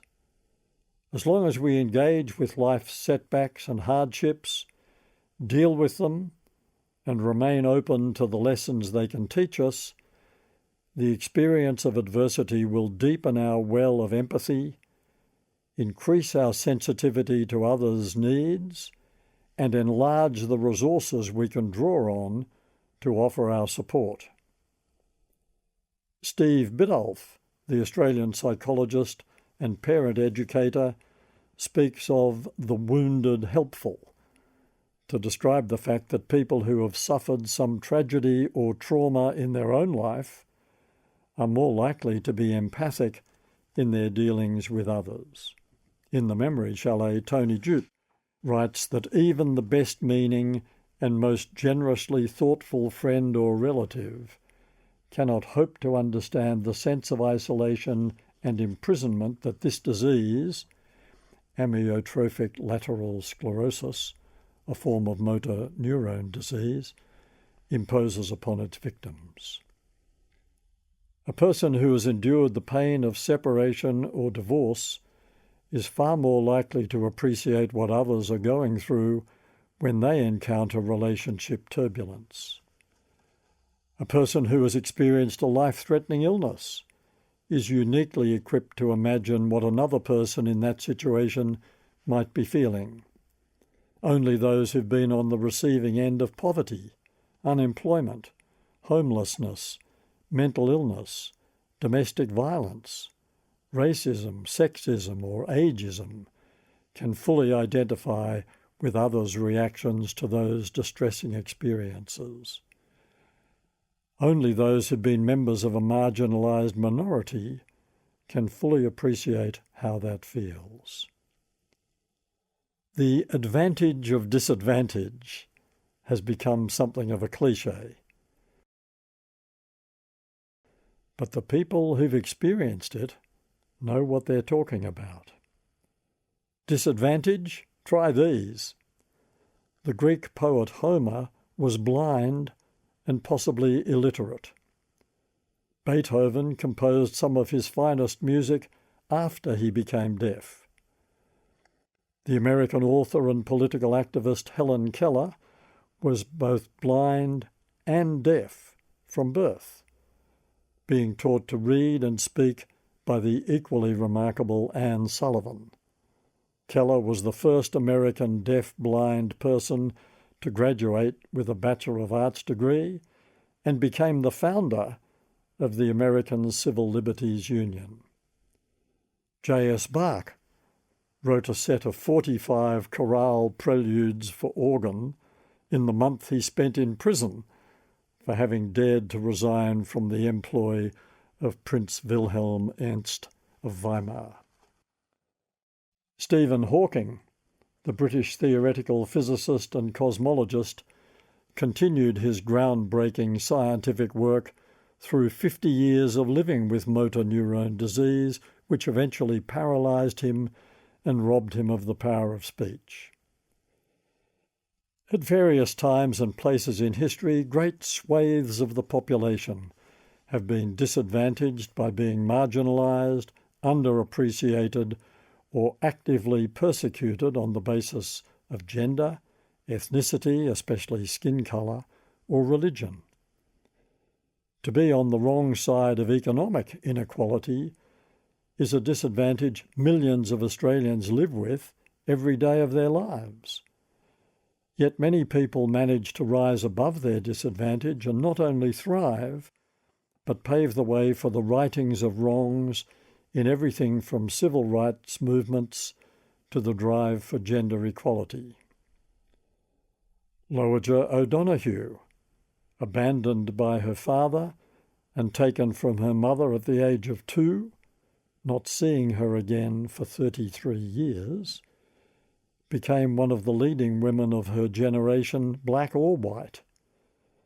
She was the first Aboriginal person to qualify as a nurse in South Australia. She served as both a relieving medical missionary in India and a Commonwealth public servant, and became the inaugural chair of the Aboriginal and Torres Strait Islander Commission. Among countless honours recognising her achievements, she was appointed a Companion of the Order of Australia. Ruth Bader Ginsburg, who died while I was writing this chapter, consistently topped her class at both Harvard and Columbia law schools, but couldn't get a job as a lawyer in New York, apparently as a result of sexism and anti-Semitism. She initially settled for an academic job, became a passionate advocate for gender equality, and ultimately a revered justice of the US Supreme Court. All over the world, probably including someone in your family or your street, people dealing with all kinds of disadvantage manage to lead lives of quiet heroism, overcoming everything from the scars of emotional abuse to physical disability. Many painters, writers, sculptors and musicians have had to learn to cope with blindness. The Turkish painter Ezraf Amagan was blind from birth, as was British jazz pianist George Shearing, who, along with American jazz greats Stevie Wonder, blind within weeks of his birth, and Ray Charles, blind from age 7, enjoyed a stellar career. James Joyce claimed that of all the things that have happened to me, I think the least important was having been blind. Argentinian writer Jorge Luis Borges continued to write after he became blind, saying that blindness is a way of life that is not entirely unfortunate. Depression has dogged countless creative artists, ranging from Vincent van Gogh to Spike Milligan. The brilliant comic and creator of radio's The Goon Show, Milligan described himself as a neurotic, telling psychiatrist Anthony Clare in an interview on BBC Radio that for all neurotics, it's a gift and a curse at the same time. You get the pain much worse than anyone else, but you see a sunrise much more beautiful than anyone else. Any of us can experience the advantage of disadvantage whenever we draw on our resources of courage and endurance, supported with any luck by the love of family and friends, to overcome adversity or misfortune. A friend who suffered a stroke in his early 30s became grateful for the fact that his illness had forced him to rethink his life, his values, his priorities, his entire sense of purpose. Another, after her third retrenchment, established her own successful business. As a species, we are no strangers to catastrophe. Throughout history, human societies have had to deal with famines, floods, fires, plagues, earthquakes, to say nothing of wars or the personal traumas that challenge our equanimity. In the first half of the 20th century, for example, our forebears experienced 2 world wars, the lethal Spanish flu pandemic and the Great Depression. Generation after generation, we weather such things. We find reserves of resilience to go on, to stick together, to look out for each other, to endure, and in retrospect often to feel that such crises were indeed the making of us. As Britain's wartime Prime Minister Winston Churchill put it, success is not final, failure is not fatal, it is the courage to continue that counts. What should we do with the knowledge that we grow through pain, that having to adapt to change is good for the brain, that grey matter works better under grey skies, or that complications, disruptions, and uncertainties can enrich our own experience of life and draw us closer to others? Accept that you can't control life's seasons or most of the other things going on around you and many of the things that happen to you. But there are some things you can control, and they are mainly within you. In his very mid-Victorian poem Invictus, W.E. Henley wrote, "I am the master of my fate, I am the captain of my soul." He was only half right. He was not the master of his fate, and nor are you of yours, but you are the captain of your soul. In other words, we can control our responses to what happens to us, how we deal with it, what we learn from it. Stop wishing for things to stay the same. They never do. Life's an evolution. Embrace the process.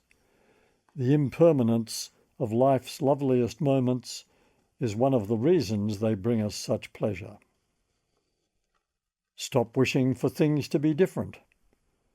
Give the cycle time to turn. Above all, remember that your own struggles are part of the human struggle, shared by everyone you meet. Everyone is in need of kindness because everyone walks with shadows, the bereaved with their grief, the arrogant with their deep-down insecurities, the believers with their doubt, the lonely with their ache for connection, the uncherished with their fear of insignificance, the ambitious with their vulnerability to failure, the siblings with their rivalry, the bullies with their repressed self-loathing, the errant with their guilt, the anxious and depressed with their dark yearnings, and all those living with the pain of disappointment, frustration, humiliation, rejection, or loss. Kindness is the universal balm for troubled souls, the gift that says, "I understand the need for kindness because I share it." Given how little control we have over life's vicissitudes, it's a wonderful thing to realise that, in the words of Samuel Johnson, the 18th century English lexicographer, biographer and poet, kindness is in our power even when fondness is not. In other words, we don't have to like someone to show kindness towards them. To be kind, always and to everyone, is to be fully, gloriously human. And who wants their humanity diminished by mean-spiritedness? A smile, a wave, an offer of help, a word of encouragement or reassurance. Every act of kindness is therapeutic and potentially transformative, and one more step towards a better society. And if sometimes, in exceptional circumstances, we can't muster the emotional strength or the courage to be kind, well, that failing is human enough, but it's still a failing, a falling short. Our capacity for kindness never leaves us. Chapter 2. We were born to cooperate, not compete. Underneath all the conflict and the violence lies an inspiring truth. The capacity for kindness is in our nature.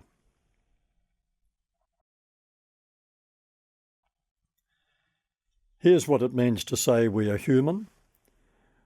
We belong to a particular species that has roamed and recently done its best to destroy planet Earth for possibly 200,000 years, having evolved from Homo erectus into what is, satirically, known as Homo sapiens. That's a label we invented for ourselves, of course, Latin for wise man. It may be hoped that we will eventually either evolve into something worthier of that appellation or aspire to an even better one. How about gens unanima, harmonious race, or a people of one spirit? The most significant feature of human beings is that we belong to an inherently social species. We're herd animals. We're hopeless in isolation. We need each other. We don't just thrive on our sense of belonging to families, neighbourhoods, and all kinds of groups and communities. We utterly depend on our social connections for our emotional and physical security, for our sense of well-being, and for that all-important sense of belonging, of being accepted, of being taken seriously.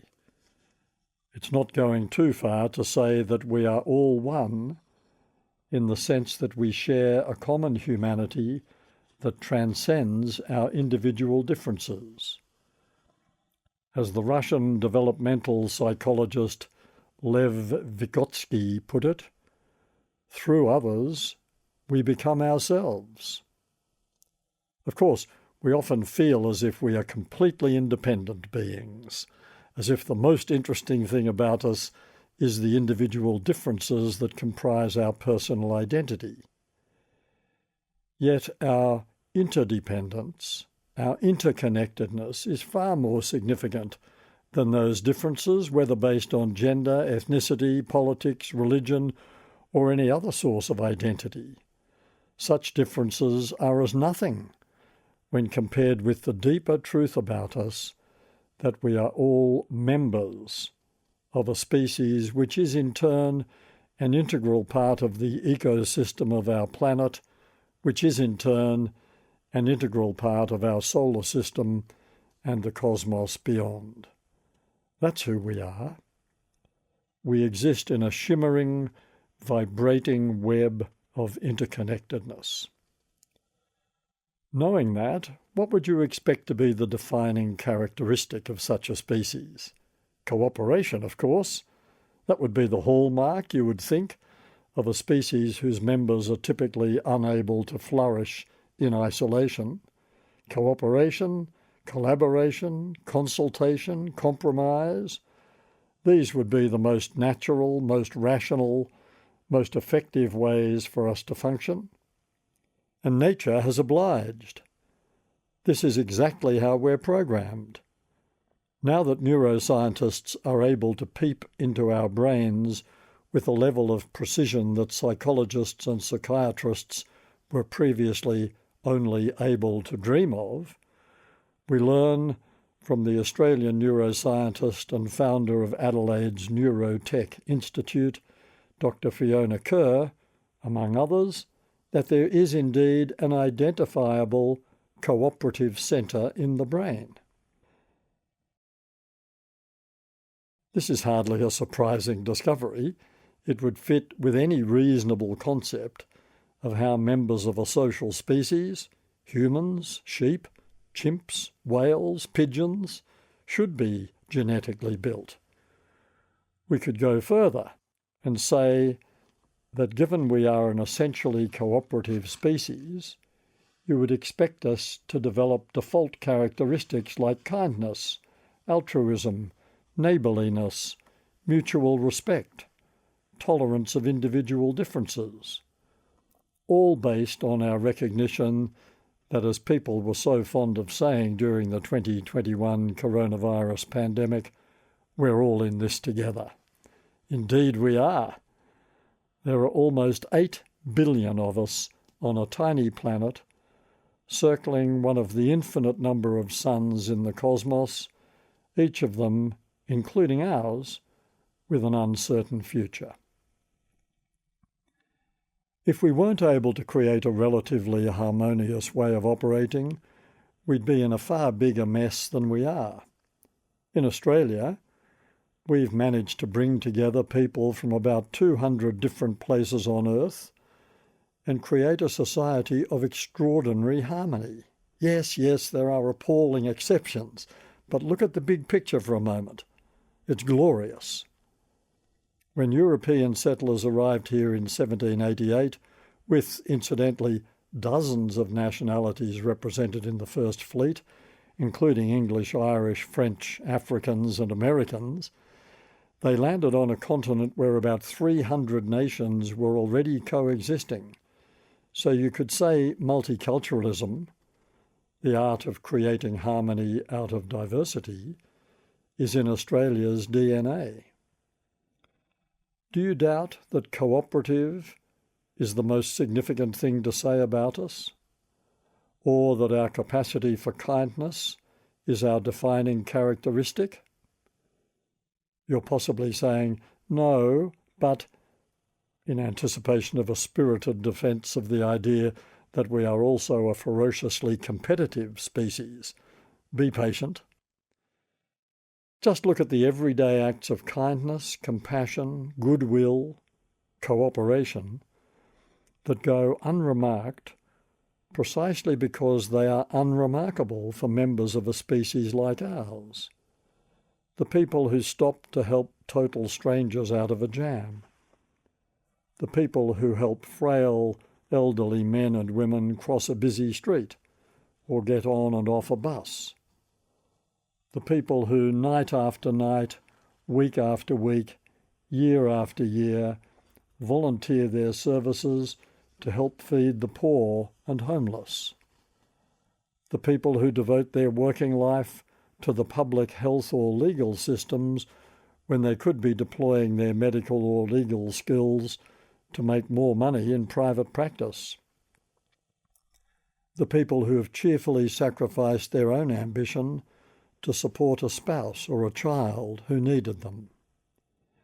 The people who unhesitatingly and matter-of-factly offer their sweater to someone who is obviously poor, underdressed and freezing. The people who volunteer big chunks of their week to patrol surf beaches or train as bushfire fighters or coach underprivileged kids' sporting teams or help slow readers at the local school or immigrants struggling with English. The retired school teachers who volunteered in their thousands to coach pupils who had been disadvantaged by the pandemic lockdown. The people who plant trees for the pleasure of future generations, knowing they themselves will never sit in their shade or pick their fruit.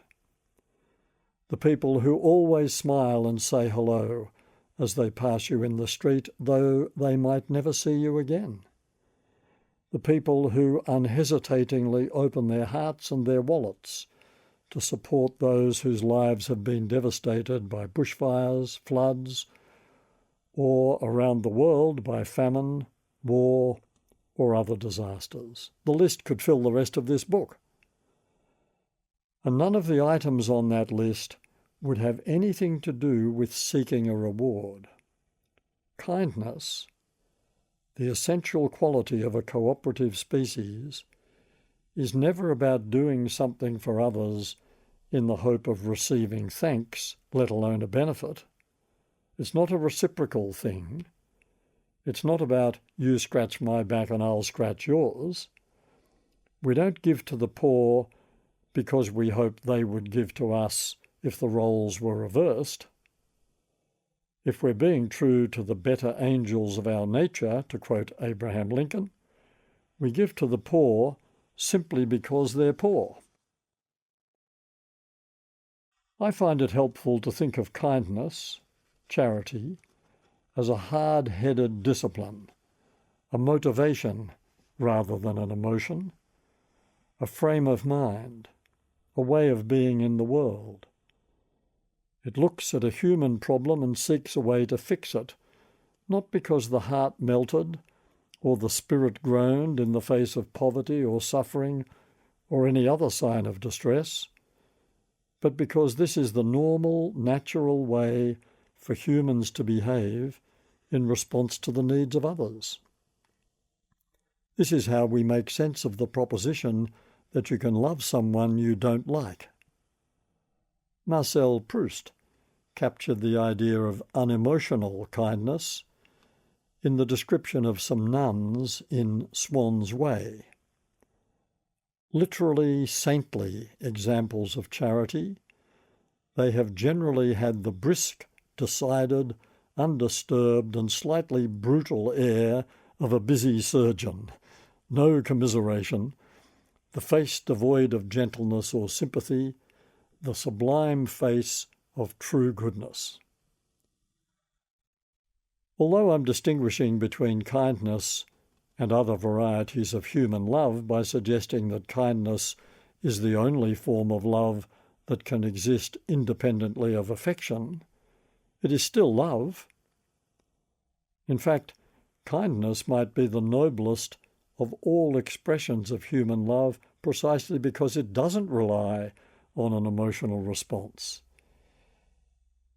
Yet in one important respect, kindness is like all other forms of human love because it involves a type of surrender, a sacrifice of self, in which we put the needs of another person ahead of our own ego-driven desires. The essence of kindness is humility.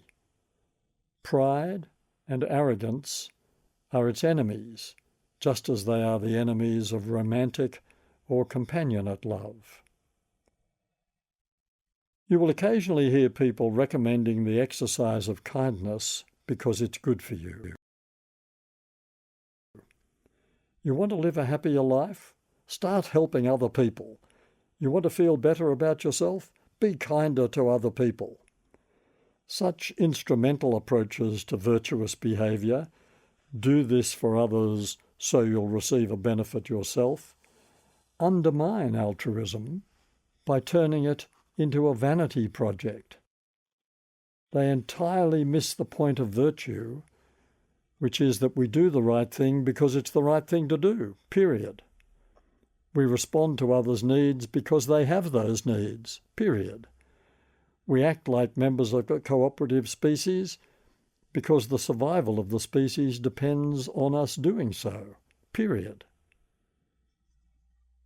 In their pioneering book, A Cooperative Species, American economists Samuel Bowles and Herbert Gintis demonstrate that we act altruistically not because of some expected reward or a desire to feel good about ourselves or to look good in the eyes of others, but simply because we are genetically programmed to behave that way. The American neurobiologist Donald Pfaff agrees with them. We are hardwired to follow the golden rule, he says. The golden rule, in case you need reminding, is the principle that encourages us to treat others the way we ourselves would like to be treated, and conversely, never to treat others in ways we wouldn't like to be treated. A pretty basic rule for a cooperative species. You might say, but it's true that we do feel better when we act selflessly. Stop right there. If your motivation is the self-interested goal of feeling better, then it's not really selfless behaviour at all, is it? Still, setting aside that awkward ethical problem, the question remains, do we feel better when we do the right thing? The answer is that we might and we might not. It depends how you define feel better. Renowned positive psychologist Roy Baumeister says, partly what we do as humans is to take care of others and contribute to others. This makes life more meaningful, but it does not necessarily make us happy. Indeed, it doesn't. We are sometimes understandably irritated and resentful of other people's demands on our time and energy. It is sometimes massively inconvenient to go out of our way to help someone in need. We sometimes feel the very opposite of saintly when we've been soaked to the skin and made ourselves late for an appointment as a result of stopping to help someone pick up the contents of a shopping bag that had spilt all over the footpath in the middle of a rainstorm. But do we then reflect on what nice, kind, helpful people we've been and experience a glow of pride or self-satisfaction? Do we hold a single malt up to the light, sigh with self-satisfaction and murmur to ourselves, I really deserve this, I've been so good today? Hardly. Do we lie awake at night, excited by how lovely it feels to have done a good deed for someone? Not if we're true to the essential nature of our species, we don't. After all, we haven't done anything extraordinary.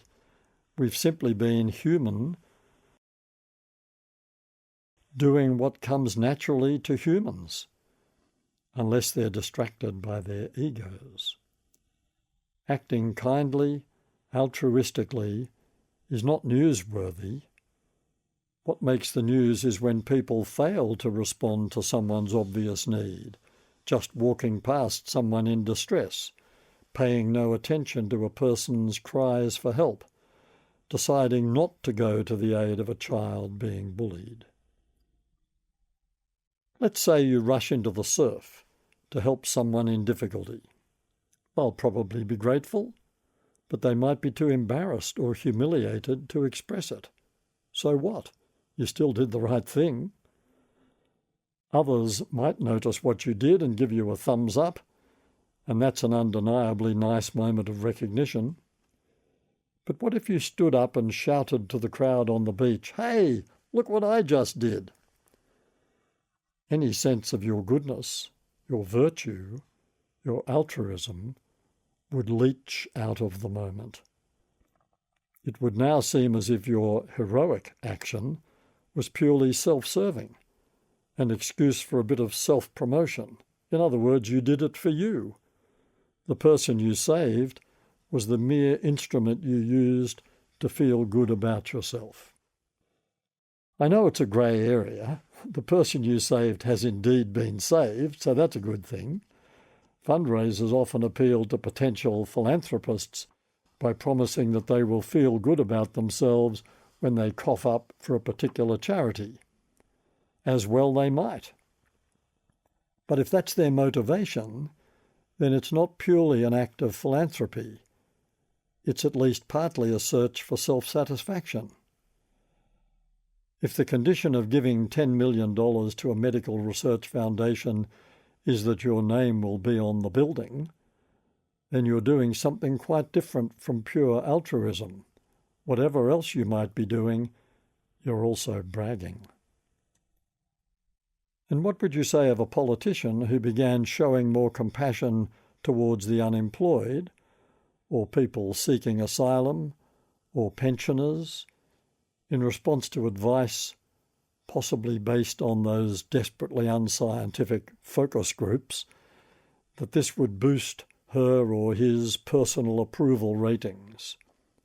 Would you think that was an act of breathtaking political cynicism, self-interest posing as altruism? You would, of course, though the unemployed, the asylum seekers and the pensioners would still receive their benefit. In case you think that example too far-fetched, ace political journalist Karen Middleton reported in the Saturday paper that in 2019, Australia's federal government had paid $190,000 to a firm of empathy consultants to advise on how to show empathy towards drought-stricken communities, presumably because the government knew empathy was a good look and was hoping for advice on how best to create that impression. Stories abound in Australia, the United States, the United Kingdom and elsewhere of governments' heavy reliance on focus groups and other forms of research to pre-test the likely political effect of this or that policy. Not to test the integrity or efficacy of the policy, not to see whether it fits within a particular philosophical framework, merely to test its palatability or, to be brutally frank, its likely contribution to a government's prospects of re-election. Such cynicism shouldn't surprise us. Deep within us, we all know that altruism, compassion, kindness are the finest expressions of our common humanity, the qualities that promote social harmony, the qualities that best serve the interests of the species we belong to. So it's inevitable that people who are trying to manipulate, persuade, or deceive us in their own interests would try to pretend that they are driven by those same attractive impulses. Groucho Marx: "The secret of life is honesty and fair dealing. If you can fake that, you've got it made." You want to build a strong organisation? You'll need to foster a spirit of cooperation within your staff based on mutual respect, and in particular, you'll need to enshrine empathy as the number one KPI, key performance indicator, of your managers, since the pastoral care of those they lead must always be the first concern of anyone who aspires to be an effective leader. You want to build a better neighbourhood? Run a successful book club? Establish a community choir or drama group? You want to create a productive, harmonious, creative school community? You want to build the kind of society where people can flourish, a place where social cohesion is a serious goal, where equality of opportunity is taken for granted, where the strong protect the weak, the rich support the poor, the highly intelligent support the less intelligent, and citizens care enough about the common good to engage with the democratic process? All these things are possible for us because, being human, we're born to cooperate. Were we to fail in any of these endeavours, that would probably be because our competitive urges, flowing from our ego-driven personal ambition, had got in the way. The Dutch educational philosopher Geert Biester reminds us that true democracy is not the tyranny of the majority, since that would be a winner-takes-all model based purely on competition. Rather, he says, True democracy is a system where we negotiate our individual desires into what is collectively desirable. Yet we do compete, obviously. Viewed from a different perspective, you might say that people who claim we are hardwired for kindness have simply got it wrong. If we're programmed to be cooperative, how come we're so ferociously competitive in sport, in business, in politics, in love, in war? Surely there must be an identifiable competitive centre in the brain, like the cooperative centre Fiona Kerr points us to. No, there isn't. Nor would you expect there to be. How could an inherently cooperative species also be inherently competitive? If we were born to compete, it would be a brutal case of survival of the fittest until only the very fittest were left standing. Relentless, unbridled competition would be the low road to species extinction. Of course, there are many circumstances in which we simply must compete. If 5 people want the same job, they will have to compete for it. If 2 men are in love with the same woman, they will have to compete for her affection. If there are limited places in a school that parents regard as highly desirable, their offspring will have to compete for entrance to it. All kinds of circumstances, from the free market to a school debate, oblige us to compete, but our natural state is to be cooperative. The high priest of the free market, Adam Smith, was no advocate for ruthless, unbridled competition, although he agreed that it is not from the benevolence of the butcher, the brewer, or the baker that we expect our dinner, but from their regard for their own interest. He nevertheless insisted that while individuals might intend only their own gain, they were led by an invisible hand to promote an end that was not part of their deliberate intention. And what was this famous invisible hand? What was the end, the goal, that was not consciously aimed for, yet would still influence the free market Smith envisaged? Smith was a moral philosopher before he was an economist, and in his theory of moral sentiments, he makes it abundantly clear that he believes humans are motivated, however unconsciously, by a concern for others, though they derive nothing from it except the pleasure of seeing it. In other words, Smith the philosopher had come to precisely the same conclusion as the modern neuroscientist. It's natural for us to take each other's well-being into account. Not something to make a song and dance about, not something worthy of a sharp intake of breath, let alone praise, just the way it is for humans. And note the converse of that. It's unnatural for us not to take the well-being of others into account. If competition is not innate, that means it's learned. And the evidence suggests we're fast learners. Yet much of our most overt, intense competition on the sporting field is not as simply or straightforwardly competitive as it might at first appear. Take a close look at a Grand Slam tennis final, for example. Let's say Roger Federer and Rafael Nadal, 2 recent crowd favourites, were slugging it out on centre court, sweating and straining over every point, the scores seesawing as they ground their way into the 5th set.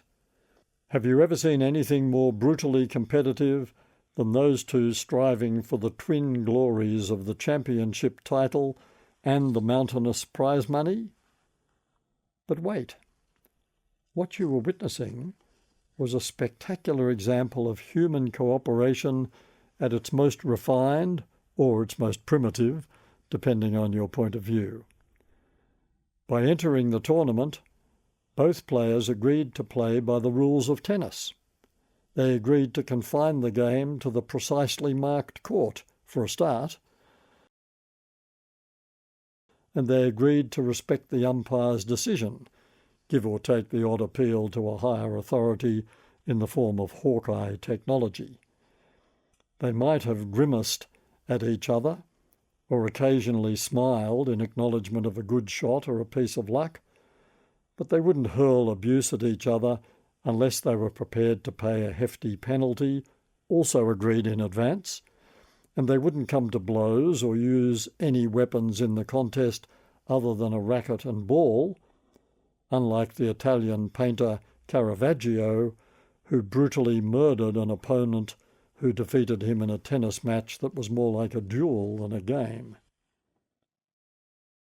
Whether it's tennis, cricket, football, soccer, netball, or any other sporting contest, especially those involving teams, a very high degree of cooperation is required if the contest is to be satisfying for the players and enjoyable for the spectators. What coach of a junior soccer team has not had to explain to her charges that they must first learn to cooperate with each other before they can hope to compete effectively against an opponent? Don't hog the ball, pass to your teammates, support each other. In a word, cooperate. People are fond of saying that sport is a metaphor for life. In the first chapter, I suggested that a big part of that lies in its representation of how we handle resistance. But an even bigger part of the metaphorical lesson is that we'll never get anywhere if we don't cooperate. It's true that performance in sport is generally improved by competition, or at least by the practice that precedes competition. People often run or swim faster, jump higher or further when they are trying to beat an opponent, though none of that has much to do with human flourishing or social harmony.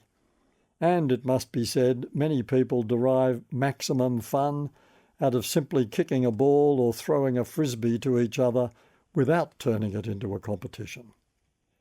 Some musicians thrive on Eisteddfods and international competitions, at least as a way of coming to prominence in a crowded market. Painters and photographers regularly compete for prizes, as do writers and poets. Yet it's hard to imagine a writer honing sentences to extra brilliance in the hope of winning a prize. Indeed, the whole idea of pitting creative works against each other seems bizarre, though no one denies the commercial advantage to the winners. Competition in sport gets the adrenaline rushing for participants and spectators alike, and that's because it appeals to some of our most visceral urges. Just look at the crowds around the world who flock to football matches every winter, loving the contest, loving the tribe, and loving to hate all the other tribes, loving the camaraderie, knowing the outcome will be deeply satisfying for the winners and their supporters, and gut-wrenchingly disappointing for the losers and theirs. Although we are communitarians by nature, there's plenty of contest in our primitive history: contest for food, contest for territory, contest for sexual partners. And that deep history can surface in the most peaceful, settled society when one kid says to another, "Race you to the bus stop," or when footballers slug it out, or when highly tuned cars hurtle around a racetrack, or when boxers attempt to render each other insensible, or jockeys whip racehorses to gain an advantage. Even a game of chess can turn ugly if the participants feel their personal pride is at stake. None of which challenges the basic proposition that we thrive only when we cooperate. Competition promotes individualism, tribalism, and triumphalism, whereas cooperation promotes communitarianism, egalitarianism, and a sense of belonging. Competition encourages greed, rivalry, enmity, and envy, whereas cooperation encourages collaboration, compassion, and harmony. Competition creates winners and losers, whereas cooperation only requires participants. Yes, competition can be fun, especially when it's purely symbolic, like sport, rather than deadly serious, like war. And there's one form of competition we all believe in, the competition between news-gathering organisations that we fervently hope will increase our chances of being told what's actually going on. But more generally, competition encourages different qualities from those we need when we are contributing to the common good, rather than to our private bank account or trophy cabinet. Is competition good for education? Do competitive examinations improve school pupils' performance? I'm no educationalist, so I'm not going to buy into that one. But let's at least acknowledge that it's a serious question, endlessly debated among experts, and that, for instance, Australia's experience with NAPLAN, National Assessment Program Literacy and Numeracy, has been pretty discouraging. Student stress and declining standards suggest that something's not right with that particular approach. I recall teachers at a high-performance secondary school telling me that their pupils were so exam-orientated and so competitive that they refused to do any additional reading outside the curriculum. "Will it be in the exam, sir?" they would ask, and if the answer was no, that was the end of that. They might have been learning stuff, but was that process recognisable as education? A larger thing than learning. Many people simply hate exams and perform worse under competitive conditions than in the more relaxed atmosphere of an encouraging, supportive classroom.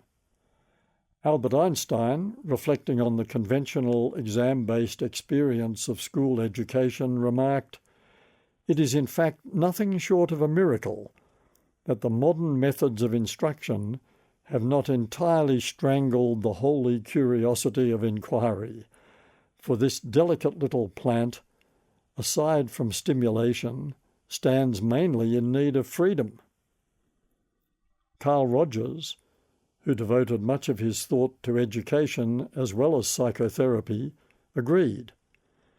In Freedom to Learn, he wrote that in the conventional school setting, with grades as the standard measure of learning, we can almost guarantee that meaningful learning will be at an absolute minimum. Geert Biester, author of The Beautiful Risk of Education, sees education in entirely non-competitive terms, beyond socialisation, beyond qualification, though those things have their place, of course. For Biester, education is an encounter with reality, and especially an encounter with people who are not like us. Many experienced teachers as well as educational philosophers would agree with Biester's contention that education is about learning to be in the world in a way that doesn't put us at the centre of the world. Biester calls this being in the world in a grown-up way. While we're on the subject of schools, there's a distinctively Australian question that still needs to be addressed. Why have successive federal governments since the 1960s and increasingly since the late 1990s thought it such a good idea to foster competition between government and non-government schools that they would pour public money into non-public schools at a current rate of about $12 billion per year? The result of this determination to prop up choice and competition in the school education sector has been a steady decline in overall school performance by international standards, and it's not hard to see why. If you create a two-tiered public-private education system in which, thanks to generous government subsidies, the private schools' fees are much less expensive than they should be, then given the inevitable depletion of resources available to public schools, parents who can afford to do so will gradually move their children out of the public system and into private schools. Ironically, doing all this in the name of competition creates an unequal contest. Private schools, resourced by a combination of government subsidy and fees paid by parents, are likely to flourish. Public schools, struggling for adequate resources and facilities, are likely to struggle. The most under-resourced and disadvantaged schools, typically located in disadvantaged communities, will have less and less to offer their remaining pupils, and the performance gap will widen, dragging down the average performance of all schools. At the top of the heap, of course, will be wonderfully resourced schools producing superb results, scarcely conscious of the fact that, courtesy of public funding, they are actually profiting from the neglect of poorer schools. There's a limit, obviously, to how much public money can be budgeted for school education. When such a massive and growing proportion of it goes to non-public schools to foster this thing called choice and competition, the nation's public education system is inevitably eroded. It's no exaggeration to say that the choice and competition mantra in school funding is contributing to the inexorable widening of the socio-economic gap in Australian society. Who ever thought choice and competition was an inherent virtue in a school system? Australia is almost unique in this cockeyed thinking. There has never been anything wrong with religious and other groups of people deciding to set up their own schools outside the public system to fulfil their own educational purposes at their own expense. But how can anyone justify the idea of taxpayers actually paying them to do so? It smacks of wildly inappropriate competition worship to me. This is our children's future we're talking about, not the soap market. Would politics be more effective if it were less competitive? We're so accustomed to the rough and tumble of an adversarial parliamentary system based on a perpetual contest between two rival parties that when we express despair or disgust at the way politicians respond to the peculiar pressures of this system, we rarely pause to consider alternatives. Yet alternatives abound. In Australia Reimagined, I proposed a radical change from elected members of Parliament who exist in a state of perpetual confusion about who they are representing, their electorate or their party, to a system where members of Parliament would be randomly selected from the electoral roll. It's not an original idea, nor is it an idea that has much prospect of being translated into reality, except that examples of deliberative democracy, such as citizens' assemblies popping up around the world, including Australia, suggest that there are many situations where legislators benefit from hearing the views of randomly selected members of the community on matters ranging from a broad policy area like the French Citizens' Assembly on climate change to a particular piece of legislation or a local council's annual budget. In a 2020 article, Amateurs to the Rescue, The Economist reported that the majority of people polled in America, Britain, France, and Australia, along with many other rich countries, felt that regardless of which party wins an election, nothing really changes. Politicians, a common complaint runs, have no understanding of or interest in the lives and concerns of ordinary people.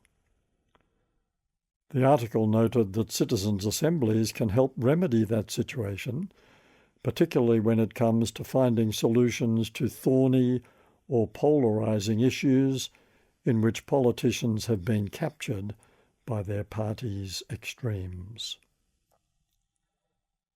The present system is so creaky, so inefficient, and so unpleasant to watch in action that change will eventually come. And when it does, one way or another, it will be in favour of a more cooperative, collaborative process that takes much of the time-wasting adversarial sting out of politics. We could start by rearranging the seating in the House of Representatives so that members sat in seats named for their electorate, arranged in alphabetical order.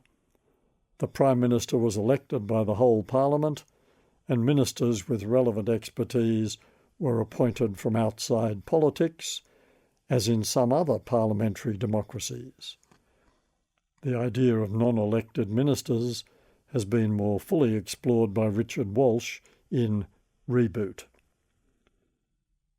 Apart from all its other benefits, such a system would mean that members of Parliament were not distracted from their work as representatives of their electorate by the competition with each other for places in the ministry. The much vaunted National Cabinet, established in 2020 to bring state and federal leaders together to fight the threat posed by COVID-19, was deficient in the most obvious way. It didn't include opposition representatives, and thus laid the foundation for a fresh outbreak of adversarialism once the immediate danger had passed and the opposition felt free to attack the government strategies for dealing with the crisis and its aftermath. It seems we have a long way to go. In the meantime, voters repeatedly ask the same old questions. Why don't they cooperate, instead of engaging in endless adversarial bickering? Why can't they get the best brains in Parliament to work together, rather than wasting all that effort on attacking each other? Why can't they focus on the good of the country, rather than worrying about how they're doing in the polls and whether they can get themselves re-elected?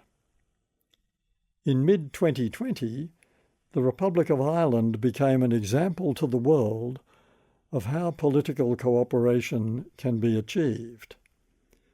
Ireland's two centrist parties, Fine Gael and Fianna Fáil, teamed up with the Greens to develop a draft program for government, a comprehensive long-term plan for the nation covering 22 policy areas ranging from the economy and taxation to transport, business, gender, education, healthcare, climate, and so on.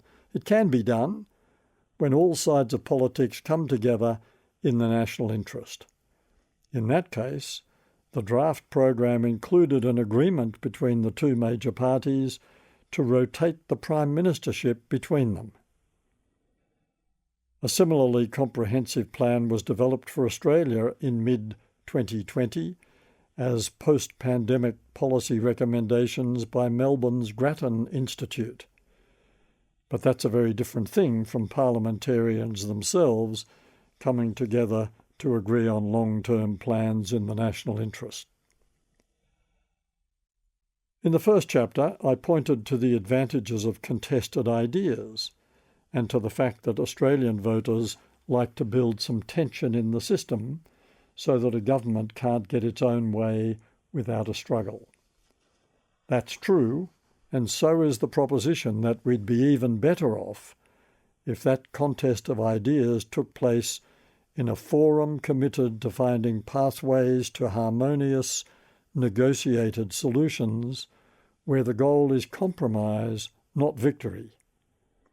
As an ideal, Biesta's assertion, exemplified in Ireland, rings true for me. Democracy is not the tyranny of majority. Yet in our present flawed version of democracy, that's precisely what it is. Win an election, win government, crush your opponents.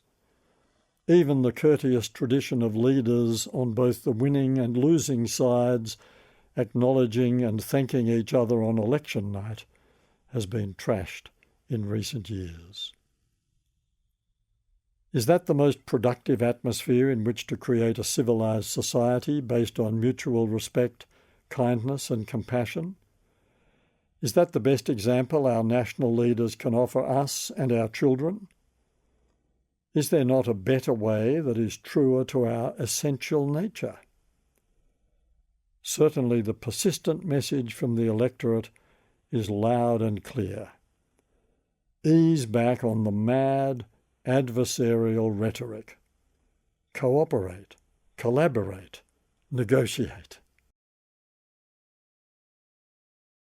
This ends CD 2. CD 3. If competition is so good, why does it need so much regulation?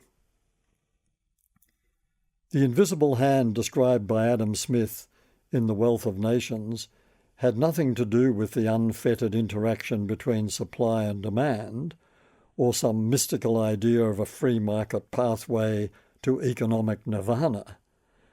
It referred to the morality of a marketplace influenced by the inherent, if unintentional, benevolence of the participants. Yet, in the modern world of commerce, an increasingly ruthless world where stock exchanges are treated like casinos, CEOs' remuneration and tenure are tied to the company's share price, and mass marketing companies spend billions of dollars to compete head-to-head with brands that often seem indistinguishable from each other, it's sometimes hard to see much evidence of the invisible hand. In fact, it often looks as if competition is worshipped like a god. Many players in modern free markets act as if they would like to be free of any regulation, free to unleash their competitive urges, free to maximise their profit, free to attack and undermine their competitors' efforts by any means possible in order to win. Win what? Market share? Market dominance, if possible. Paradoxically, the ultimate goal of any competitor is to become so dominant that they are no longer constrained by the need to compete. Greater profit? More personal wealth for the owners and senior executives. And who else benefits? Well, the theory runs that when commercial organisations are locked in competition with each other, the consumer wins. Prices are kept low, products have to be constantly improved to survive, consumer tastes and preferences have to be taken into account. There's an element of truth in all that. Most consumers will tell you that they benefit from manufacturers and service providers having to compete for their custom. They are suspicious of the power of privately owned monopolies and would always support government control over a monopolist's activities, especially the setting of its prices. They will also tell you that the proliferation of almost indistinguishable products often makes nonsense of the idea of choice, from laundry detergents to cars, from mortgages to mobile phone plans. They will say that they often feel exploited, sometimes by prices and sometimes by being deliberately befuddled by offers they can't really understand.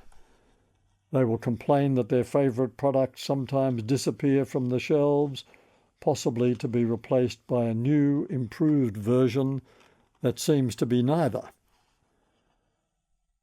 Australia's Royal Commission of 2017-18 into the banking, superannuation and finance industry revealed just how valid some of those anxieties are by exposing such widespread manipulation, deception and criminality that an already sceptical market was shocked. Adam Smith would certainly have been shocked by how far the banking industry has drifted away from the ideal of an inherently moral marketplace built on benevolence and trust. Consumers long ago stopped believing, if they ever did, that banks were doing everything they could to keep their fees down and improve their services so that they could offer more for less. Far from it. Since the 1990s, banks had gradually come to be regarded by many of their customers as the cowboys of the corporate world, who would get away with whatever they could in the pursuit of breathtaking profits, ever fatter salaries and bonuses for their senior executives, bigger commissions for people who should never have been paid by commission. Indeed, it's debatable whether anyone should ever be paid by commission, since it's a system inherently geared to the customer's disadvantage. Admittedly, shareholders were happy about the breathtaking profits, but their scale should have rung an alarm bell. As a percentage of GDP, Australia's banks are the most profitable in the world, according to analysis by the Australia Institute. For many of us, the biggest shock of the Banking Royal Commission was the discovery that the regulators who should have been policing the banks had been letting them get away with, well, not quite murder, but certainly some pretty murky behaviour. And there's the point. When we are competing rather than cooperating, we are denying the noblest aspect of our nature and indulging the ego-driven desire to win, to maximise the benefit to us, whether financial or otherwise, rather than contributing to human well-being and social harmony. No wonder senior bankers, like people in any super-profitable industry, need to pay themselves stratospheric sums. It's a kind of compensation, a consolation, for having to live with the deep knowledge that they have failed us by exploiting us and failed themselves by resisting the demands of altruism and cooperation. It's also worth noting that big money can be earned by moving other people's money around. Wealth creation, they call it, as if it's like any other form of creativity, a bit like creative accounting. Wherever it occurs, from the football field to the supermarket, competition needs to be carefully regulated simply because being learned rather than innate, and being an expression of the self-serving ego, it's liable to recklessness and excess. In sport, we like to say that competition brings out the best in us. We're less willing to acknowledge that it can also bring out the worst in us. The worst of the worst is outright cheating, where a player seeks to gain a competitive advantage by means of some strategy, ball tampering, sledging, punching, eye gouging, illegal tackling, other than superior sporting skill. The so-called professional foul, common in some football codes, is the most cynical of all the forms of cheating. It involves a deliberate piece of foul play, so flagrant that it is bound to be penalised, thus interrupting the flow of the game at a point where the other team seemed likely to score. Intense competition can do that to people.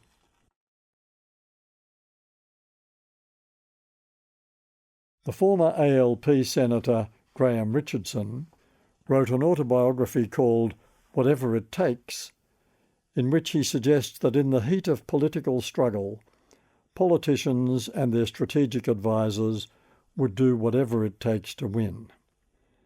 No wonder the states, though not yet the Commonwealth, have established independent corruption commissions to keep an eye on politicians' misbehaviour. The use of multiple referees, tribunals, and other forms of ever-tightening regulation suggests that sporting culture, especially when big money is involved, is similarly a hotbed of temptation to bend the rules and push the boundaries, whatever you can get away with, whatever the ref doesn't see. It's not only in politics or sport that competition brings out the worst in us.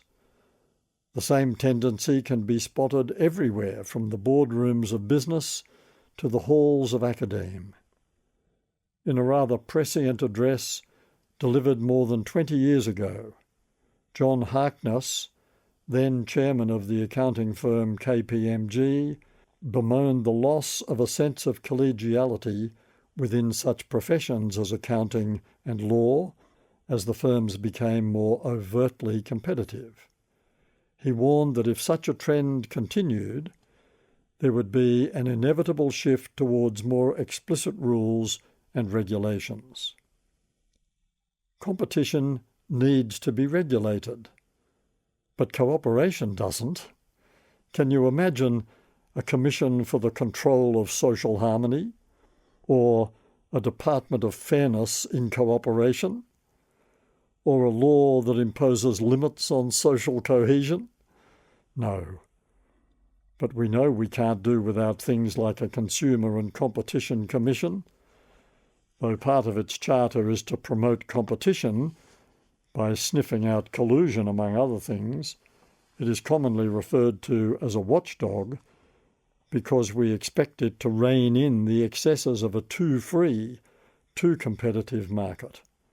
We need an Office of Fair Trading, and the banks clearly need both the Australian Prudential Regulatory Authority and the Australian Securities and Investments Commission to ensure that they play by the rules and to refer them to the courts when they don't. A young doctor feels the competitive heat. When Sandra set her heart on medicine as a career, she was ill prepared for the intensity of the competitive pressures she would face. First, she had to compete to get into a course, and at her chosen university. That involved undertaking a pre-med year, in which it was made clear to the students that most of them would not make it. When she did get in, she was conscious of the constant pressure to survive.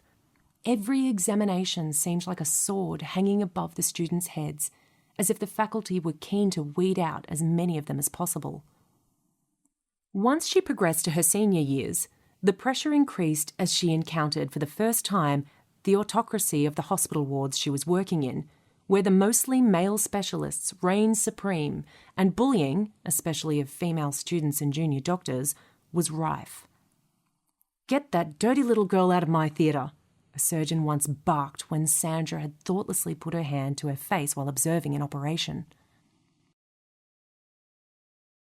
So intense was the pressure, all the way up to the final examinations, that she felt her personality had changed, and she had become a far more competitive person than before. She found herself competing with fellow members of her yoga class, moving herself from week to week to avoid sitting near anyone who was clearly better at it than she was.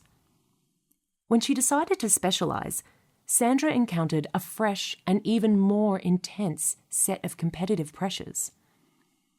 It was taken for granted among the young doctors competing for entrance to their chosen field of specialisation that the colleges were mostly ruled by men with a godlike sense of their own omnipotence, and that in some specialties, more notoriously than others, there was an unspoken determination to keep the numbers down so the market would not be flooded by bright young doctors and the power and income of the established specialists diminished. There was also taken to be a widespread bias against females, though Sandra was assured that it used to be worse and no longer seemed to be such a problem in the particular specialty she had chosen. Like many of her peers, she failed at the first attempt and was humiliated, as she assumes she was meant to be, by the heartless way the results were announced at a meeting of candidates. Those who had succeeded were ushered into an adjacent room to join the college fellows for a cocktail party. Those who, like Sandra, had failed were simply shown the exit. Eventually she prevailed. Conscious of the effect all this relentless competition had had on her, she resolved to reduce the pressure on herself by trying to resist the temptation to compete. even against other cars at the traffic lights, and certainly against other members of her yoga class. She was determined to be kinder to students who entered her orbit than her seniors had been to her, and to ensure that her patients never had cause to complain about any high-handedness on her part. But she noticed that some of her colleagues had become so conditioned by the grinding process of getting to where they wanted to be, and so proud of having done so, that they seemed keen to perpetuate the system. They had become as arrogant as those who had bullied them in the past. Their competitive attitude had persisted in reactions to each other's professional progress and in an unattractive smugness about the status of their profession. Even so, Sandra was shocked by the way a colleague reported the recent divorce and remarriage of a senior specialist. "He divorced a doctor and married a nurse," the colleague had said in a tone of bewilderment, as if such a status trade were almost unimaginable. The futility of war. If you would prefer to live in peace rather than at war, then you are being true to your essential human nature. You are expressing a preference for cooperation over competition. If you prefer the idea of diplomacy, mediation and negotiation to conflict and litigation, then again, you're on the side of cooperation. But the case of war is not quite that simple, is it? As in sport, no one will ever win a war without a high degree of cooperation between the forces ranged on its own side. In that lone respect, war is like football. But let's wind back. War has been part of our history since the very beginning. The good news is that both war and violence more generally are in gradual decline, a trend that suggests a progressively less warlike future. In the beginning, we can imagine that war was almost always territorial. One tribe wanted the land or the water or the food controlled by another tribe, and so conflict erupted. Today, in our more geopolitically complex and sophisticated world, war is almost always territorial. Oh, we dress it up with rhetoric about wars of religion or wars to impose regime change or the war on terror or wars fought to protect our democratic way of life, but in the end, it usually comes down to territory. We want some of yours, or we don't want you to have any of ours. Certainly the territory might contain oil or other resources, or access to a desirable seaport or some other geographical prize. But when the Sunni Muslims wanted to establish their caliphate in Syria, they needed the symbolism of their own territory. It was not enough to be a group of like-minded people who had formed a religious group that might exist within a broader social context. In the case of civil wars, control of territory is the prize that guarantees a particular philosophy, anti-slavery for instance, will prevail. If it were not about competition for territory, then wars could be more easily avoided. Diplomacy, or trade negotiations, or other ways of settling squabbles would do the job. War stands as the most extreme and most grotesque expression of our competitive urges. But doesn't it also stand as a warning about what can happen when our ambition, hubris, greed, enmity, or megalomania gets the better of us? Doesn't the crowing over the death of an enemy strike you as barbaric? Doesn't the singing of patriotic, triumphalist, martial airs seem like a relic from the way we used to be rather than the way we want to be? When we dream of a better future, doesn't it always involve peace? But not at any price. Countries around the world maintain their defence forces because none of us wants to be caught off guard in case someone decides they want a piece of our territory to settle surplus population as a strategic military base for access to our mineral resources, food production, or industrial plant, or for any other reason. The items on only a partial list of possibilities like that seem pretty paltry justification for the horror of war. Imagine deliberately creating an atmosphere in which apparently normal, kind, peaceable people become aggressive, bloodthirsty, and willing to obey an order to slaughter others on the battlefield, or in torture chambers, or by any other means dreamed up by a leader infected by the madness of war.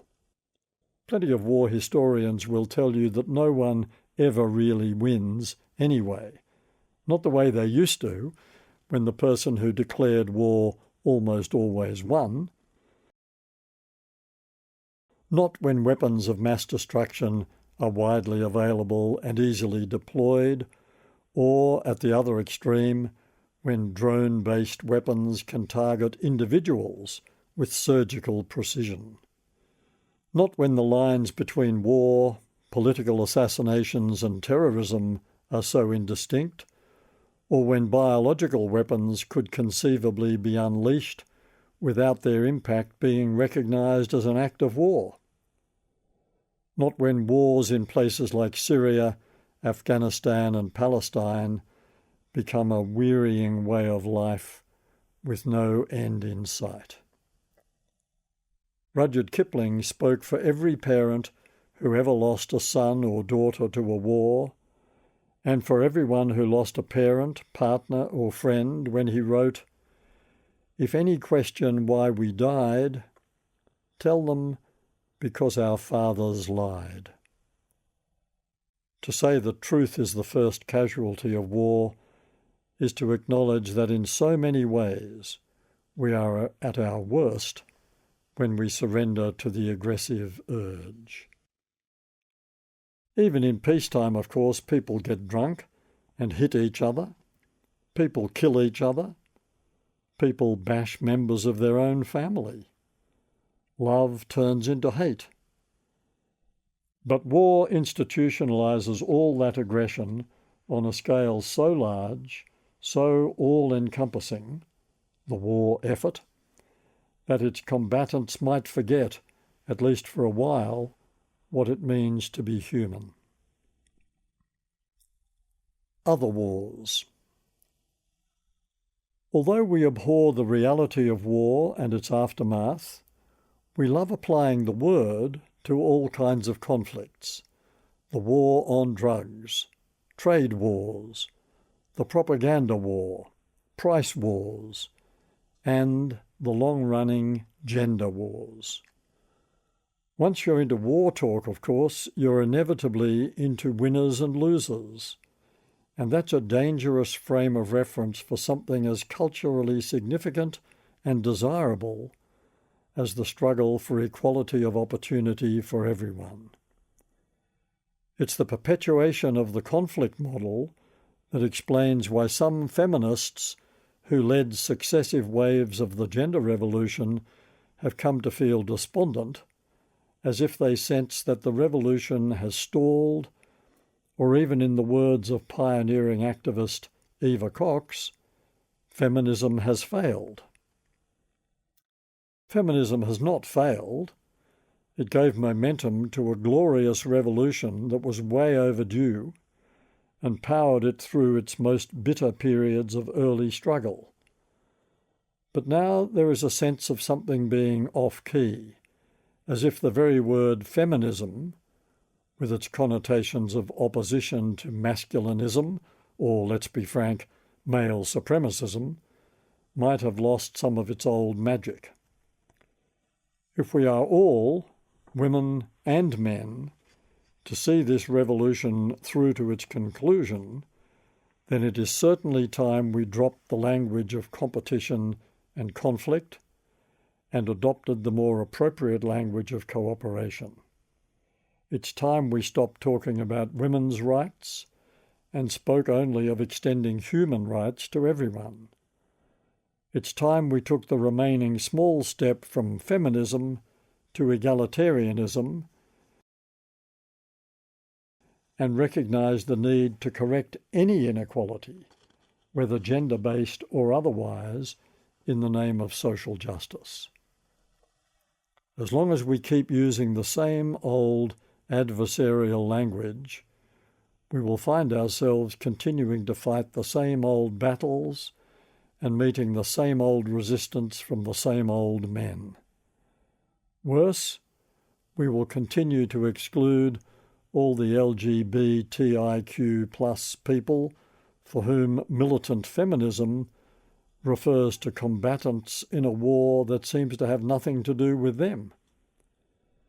In the beginning, gender wars referred to women's battle against men for equal rights of all kinds, especially in the workplace. Now, if you happen to be gay or transgender or at any other point on the broad spectrum of gender possibilities, you must look at the conflict and ask, what about me? Why are women so hung up on women's rights when my rights are often brushed aside? Why can't we talk about people's rights or human rights? The time has certainly come for us to view the challenge of equality from the point of view of persons, not men, not women, not gays, not lesbians, not trans, not any other kind of label that discriminates between us. This is our society, not his or hers or theirs. The more we come to understand and appreciate the varieties of gender, the less appropriate feminism turns out to be as a banner for the final push towards equality. Now we must recruit everyone, including those resistant old men, in a cooperative venture that truly reflects our much vaunted aspiration to be a fair, just, and equal society, legally, morally, culturally. Let there be no more talk of a gender war. When it is lived well, life is like an interweaving of melodies, not a cacophony of competing claims, each indifferent to the others and each striving for dominance. Once we agree that social harmony based on justice and fairness is our top priority, we can start working together on the same project rather than competing to build separate structures based on a view of ourselves as gendered rather than simply as persons.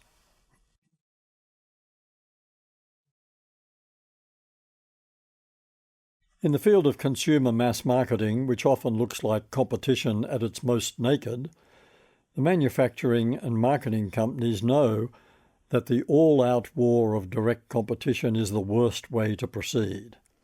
Each of them wants its products to look as different from its competitors as possible, at least distinctive and preferably unique, so that from the consumer's point of view, it is not a head-to-head contest between brand A and brand B at all, but a matter of deciding which of these recognisably different products best suits my tastes and preferences. Sometimes, of course, consumers get so caught up in the imagery surrounding brands and form such strong emotional attachments to their favourite brand that they lose interest in point-by-point comparisons between their brand and the others. In the heyday of the long-running battle between Holden Commodore and Ford Falcon, the devotees of either car would have scoffed at the suggestion that they were virtually interchangeable in terms of value and performance. And what should we make of oil companies' attempts in the past to distinguish between brands of petrol that all came from the same refinery? If, as often happens, consumers decide that two or more brands in a particular product category are so similar that any differences between them are trivial, then those brands will suffer from the sense that they lack the legitimacy or authenticity of a brand with a unique product offering. The same thing can happen to political parties that fall into the trap of pursuing populist policies and marketing themselves like brands. That's a particular problem for any brand that enters a market against an established competitor, as happened in the Australian domestic airline business when Virgin abandoned its unique position as a budget airline, Virgin Blue, and took on the established market leader Qantas in a head-to-head competition, Qantas having established Jetstar as a head-to-head competitor with Virgin Blue. When Virgin ceased operations in 2020, its fleet grounded by the coronavirus pandemic, it had racked up debts of $5 billion and needed to find a buyer to rescue it. Competition doesn't always lead to improved quality. Tabloid newspapers or weekly gossip magazines competing head-to-head tend to engage in a race to the bottom when it comes to editorial integrity and reliability of content. Budget airlines competing purely on price offer less and less in the way of service, satirised by passengers as bring your own seat or bring your own spanner, since low prices inevitably raise questions in passengers' minds about the implications for maintenance and safety. Competitors in the consumer marketplace are often respectful of each other's work, though it would be going too far to suggest that they are benignly disposed towards each other. And of course, we don't want them to become cosily cooperative to the point of collusion, nor do we want a monopoly unless it's government-owned, as in most Australian public transport systems. But consumers have a lively sense of what's fair in the market, and they don't like competition that seems ruthless to the point of unfairness, such as large retailers dropping prices to drive smaller operators out of the market, brands simply copying each other, or executives of a shopping mall company setting up a spurious community action group to oppose a development by a rival firm. Yes, it has happened. Most consumers enjoy the colour and movement of the marketplace, from car showrooms to supermarkets, and that enjoyment includes feeling as if they are the beneficiaries of open, healthy competition. But their pleasure can easily be soured by cynicism. Insecure employment, the fallout from ruthless competition. The trade union movement has always been conceived as an expression of the cooperative impulse. It began as a way of protecting employees from the consequences of commercial competition that might otherwise have sacrificed the dignity and security of workers by exploiting them in the service of profit. In mid-19th century Australia, such protection included bringing an end to child labour, improving worker safety and conditions, increasing wages, and providing public education for children. In essence, the organisation of labour was a way of adding cooperative muscle to the supply side of the labour market at a time when the industrial ethos was so wedded to free market capitalism that the concept of workers' rights seemed not only novel, but also alien. Over the first century of its existence, trade unionism was responsible for major labour market reform and regulation, often in the face of bitter resistance and sometimes deploying strikes as an industrial weapon of last resort.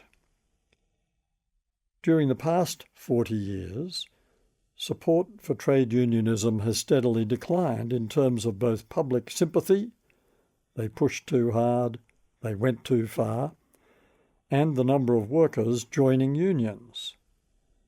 Sometimes associated in the public mind with workplace thuggery and union officials more interested in their own power than in the well-being of their members, unions have suffered the same loss of public esteem as many other organisations that are also seen as having lost a clear sense of their broader responsibility to society and having been corrupted by their own power, from banks and churches to political parties and the mass media.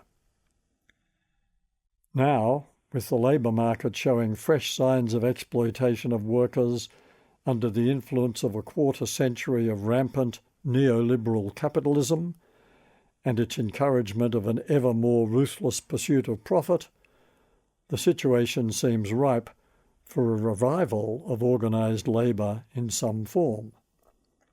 The most obvious casualty of neoliberalism has been job security.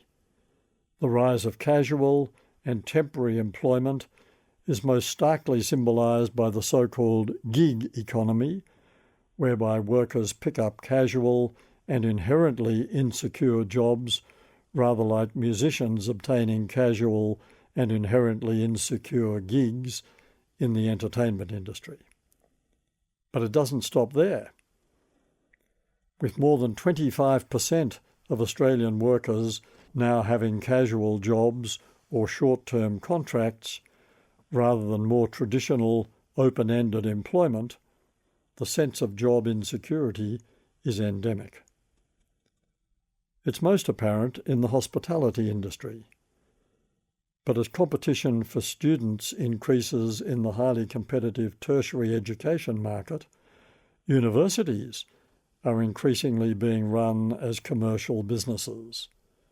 Gone are the days when university chancellors were inspirational figureheads appointed from a small pool of distinguished academics, scientists, or leaders in the professions. Today, some chancellors are in that mould, but more typically, they're drawn from the corporate world and are expected to be hard-nosed board chairs or stellar fundraisers with impressive networks of useful contacts, both commercial and political. In the process of corporatisation, universities, like so many other organisations, have become happy hunting grounds for the exploitation of labour. Part-time casual tutors carry a heavy load of teaching with none of the normal entitlements of secure employment, such as sick leave or holiday pay, and many full-time academics are on limited-time contracts with no certainty of renewal. One of the employment scandals of 2020 was the revelation that many universities had been seriously underpaying some of their staff, mostly casuals, to the tune of millions of dollars. It also occurs in big law firms where fresh graduates are often expected to work unconscionable hours for low pay. Why they, of all people, haven't long since organised themselves into a white-collar union remains one of the mysteries of the current free market ethos. The exploitation of unpaid interns in many industries is another sign of the dominant culture of ruthless competition. Because many of these practices are inherently unfair, and because a shortage of jobs, exacerbated by the economic impact of the pandemic, gives employers the upper hand, another cultural revolution in the labour market seems inevitable. As part of that revolution, our society will need to take more seriously the question of how we will treat and how we will support those for whom no work can be found. How to compete cooperatively. If we accept that cooperation is natural, but that competition is easily learned and often needs to be entered into, how then might we learn to compete in ways that chime with our most basic, benevolent nature and therefore preserve our own integrity? How might we restore Adam Smith's invisible hand of inherent morality to the market? Here are 3 suggestions that apply whether we're talking about the rivalry of an Eisteddfod, a sporting contest, a love triangle, the job market, consumer brand marketing, or a political struggle for the attention and support of voters. Never denigrate your competitor. You'll never look good by trying to make someone else look bad. Voters are driven to despair by politicians who can't present their own policy proposals without incorporating an attack on those of their opponents. In fact, it's a good idea to avoid comparisons altogether. Speak directly to your own audience as if there are no competitors. Let their response be to you, not to the contest between you and others. Never do anything to undermine your competitors. We must each be allowed to present ourselves and be judged on our own merits. To engage in malicious gossip, or worse, commercial espionage or sabotage, is to expose the dark underbelly of humanity, the dingy, dodgy, primitive urges that are sometimes powerful enough to overwhelm our nobler nature. Treating competitors as inferiors, worthy only of humiliation and elimination, is to have completely lost sight of what common humanity means. When we say we are in this thing together, that should imply that we are perfectly capable of competing with each other in mutually respectful ways. Always place the common good above self-interest. That doesn't mean that we should ignore our own interests or never serve them. It means what it says, that we should place the common good above self-interest in our hierarchy of goals. Be always asking, does this action serve the common good? Is this an inherently worthwhile thing to be doing? Is my pleasure causing others pain? Are my desires socially desirable? Is my main purpose self-aggrandizement, self-satisfaction, or self-advancement? Or is it to help advance the cause of social harmony, freedom, and equality? Life's a cooperative project, and that applies whether we're talking about personal, professional, commercial, or political life. The best outcomes depend on all the moving parts working in sync, all the competitors playing by the same rules, all the activity serving some higher purpose than mere self-interest. We are most likely to achieve that when we cooperate, which is a good reason for avoiding brutal, adversarial competition that will always have the effect of diminishing us. Chapter 3. Everyone's deepest need is to be heard. Empathic listening is an act of kindness. During the 50 years I spent working as a hands-on researcher, sitting in people's homes and listening to their views on every imaginable subject, my respondents often commented on how much they had enjoyed the experience. Some said, only half-jokingly, "Can we do this again next week?" There was no mystery about that reaction. Everyone wants to be heard. Everyone wants the chance to express their opinion to someone who's interested in listening to them. Everyone wants to tell their story, one way or another. When I am being heard, I am being respected. To be listened to, attentively and sensitively, is one of the most therapeutic experiences we can have, because it taps into our deep need to be taken seriously, to be acknowledged, appreciated, understood, and respected for who we are.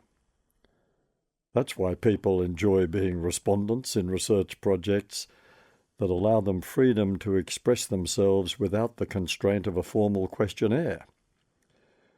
It's why people love being asked to take part in oral history projects. And it's why most forms of counselling or psychotherapy work. It doesn't matter so much whether you're into client-centered therapy or one of the variations on the theme of psychoanalysis or cognitive behavioral therapy, or a more straightforward version of counselling. Practitioners in each discipline make strong claims for the efficacy of their particular approach, but it's obvious that there's no single best approach that would suit all people in all situations. The thing that all forms of psychotherapy have in common is that they focus on the needs of the client. They attend to the client's story. They exist to help the client solve some difficulty or move beyond some emotional sticking point in their life. Their very essence is attentive, empathic listening. No wonder psychotherapists often refer to the talking cure, though they should possibly call it the being listened to cure. Sometimes that's all a client needs. Medical practitioners can learn a lot about you from a physical examination based on collecting quantitative data, your height, your weight, the state of your skin or eyes, your urine, your blood, your response to stress tests, and so on. But there's a rich source of complementary data to be gleaned from history-taking and from a period of attentive listening to the patient describing their experience of the symptoms, but also talking more generally about the state of their life, their relationships, their work, or any recent life events that might have affected their health and well-being. In other words, doctors need to listen as well as measure. In The Soul of Care, Harvard's Arthur Kleinman writes that, as often as not, the most important thing offered by a caregiver is simply their complete presence, which of itself acknowledges and affirms the person receiving care. In other words, our mere presence, even if offering no more than the support of patient silence, can reassure a person in need that they are indeed being heard. Listening is one of the most precious gifts we can give each other. It's one of the most potent symbols of love and friendship. It's one of the loveliest expressions of kindness.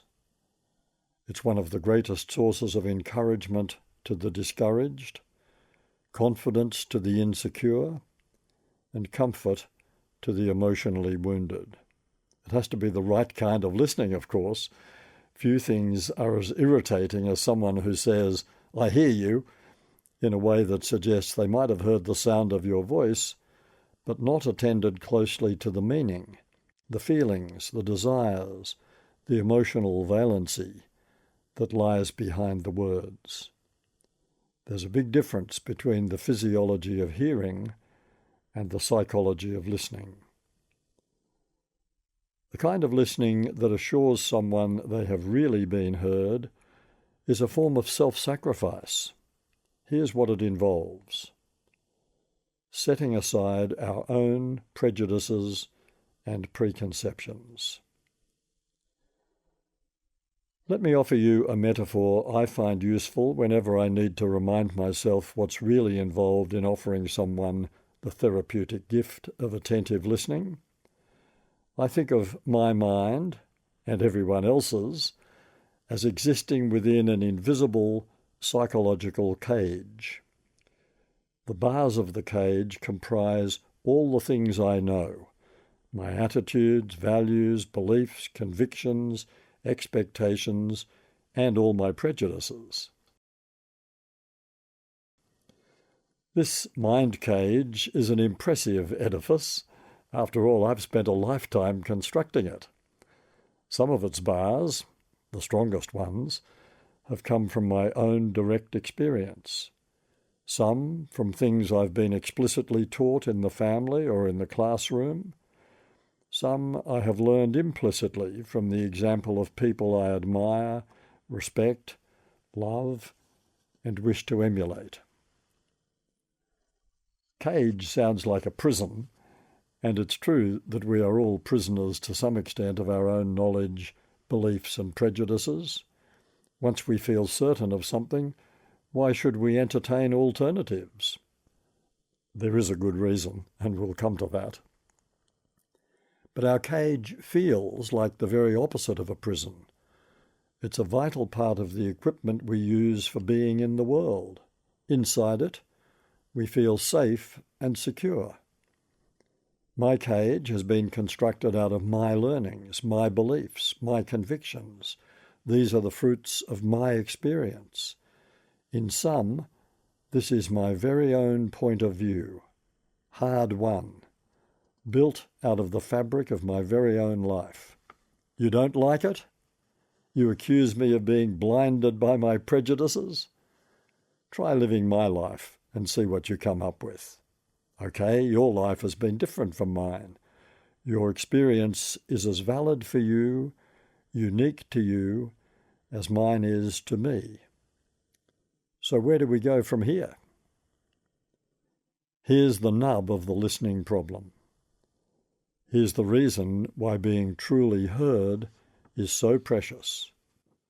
Here's why it's sometimes tempting to ignore the voices clamouring for our attention.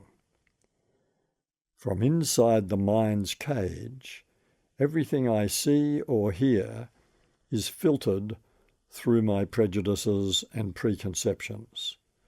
It's a bit like standing inside a room, looking out the window, but seeing the view through the slats of a plantation shutter. The slats frame and shape the view. They slice it up. They impose their own pattern on it. Psychologically, that's how the mind cage works. The viewer is part of the view. Of course, how could it be otherwise? How could we ever make sense of anything if we didn't bring our own accumulated experience to the process of interpreting what we see and hear? No matter how open-minded we might like to think we are, there's an inevitable element of closed-mindedness in all of us, or we could never function.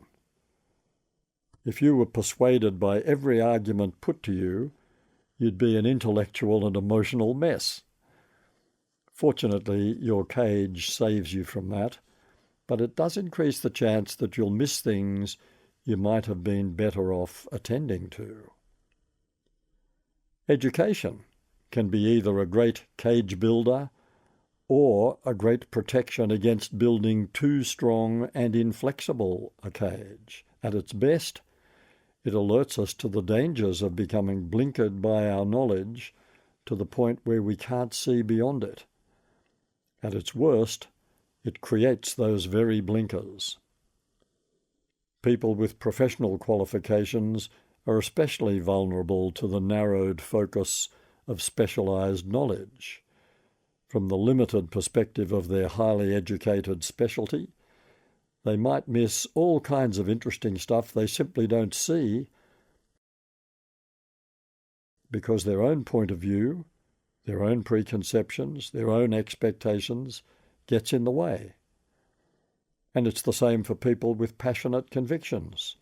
They tend to see the world through the lens of their passion, whether psychological, spiritual, cultural, or economic, and interpret everything they hear according to whether or not it harmonizes with their own one-note samba. The more comfortable and secure I feel with what I know and believe, the more likely it is that I will see or hear what I'm hoping or expecting to see or hear. And if I don't, my cage will protect me from the discomfort of an unexpected or unwelcome message, either by distorting it or, more cleverly, by filtering what I'm seeing or hearing so that it seems compatible with my existing cage, the process psychologists call selective perception. You doubt it? Listen to a politician making a speech on a controversial topic, and then discuss your response with someone at a very different point on the political spectrum from yours, who had also heard that speech. A bystander, overhearing your respective assessments, might think you had heard two different speeches. Alternatively, have an argument with someone who disagrees vehemently with you about your religious beliefs or lack of them, and see how far you get. It's not just that the cage tends to deflect or filter unwelcome stuff. The very process of defending the cage against attack has a reinforcing effect. So here's a good working rule. If you want to reinforce someone's existing beliefs, attack them. And here's another. If you're only looking for stuff that interests you and meshes with your existing set of prejudices and preconceptions, you might fail to notice some important things going on or being said around you. A schoolteacher once told me about a group of children he had taken on a bush ramble, asking them to look around carefully so they could report on what they had seen when they returned to the classroom. After the excursion, they dutifully wrote their lists and handed them to the teacher. One boy had simply written, "No kangaroos." The next day the teacher quizzed him. I realise you didn't see any kangaroos on our ramble, but what did you see? The boy answered, "I was only looking for kangaroos." How's that for selective perception? Listening is hard and sometimes risky work. Here's one of my favourite quotes from American psychotherapist Carl Rogers, describing the risk we take when we listen attentively to another person. If you really understand another person, if you're willing to enter his private world and see the way life appears to him without any attempt to make evaluative judgments, you run the risk of being changed yourself. You might see it his way. You might find yourself influenced in your attitudes. The risk of being changed is one of the most frightening prospects most of us can face. Did you notice that telling qualification, if you are willing to enter his private world and see the way life appears to him? This is why listening is such a challenge for us. It involves setting aside our own concerns, our own prejudices, our own interests, while we engage with the other person, imagining what it must feel like to be that person, trying to see the world from that person's point of view, focusing entirely on the message that person is trying to convey. And here's the hardest bit: seriously entertaining that person's ideas, imagining how you would feel if you held those same ideas. Would it be uncomfortable? Would it be liberating? Would it be an affront to everything you ever thought? Would it involve a bit of cage demolition and rebuilding? Or might it enrich and illuminate something you already half thought? Attentive listening involves postponing the question of whether you happen to like what you're hearing, whether you agree with it, or whether you are capable of responding sympathetically. All that can wait. Listening comes first. Here's the cardinal rule of the good listener: receive before you respond.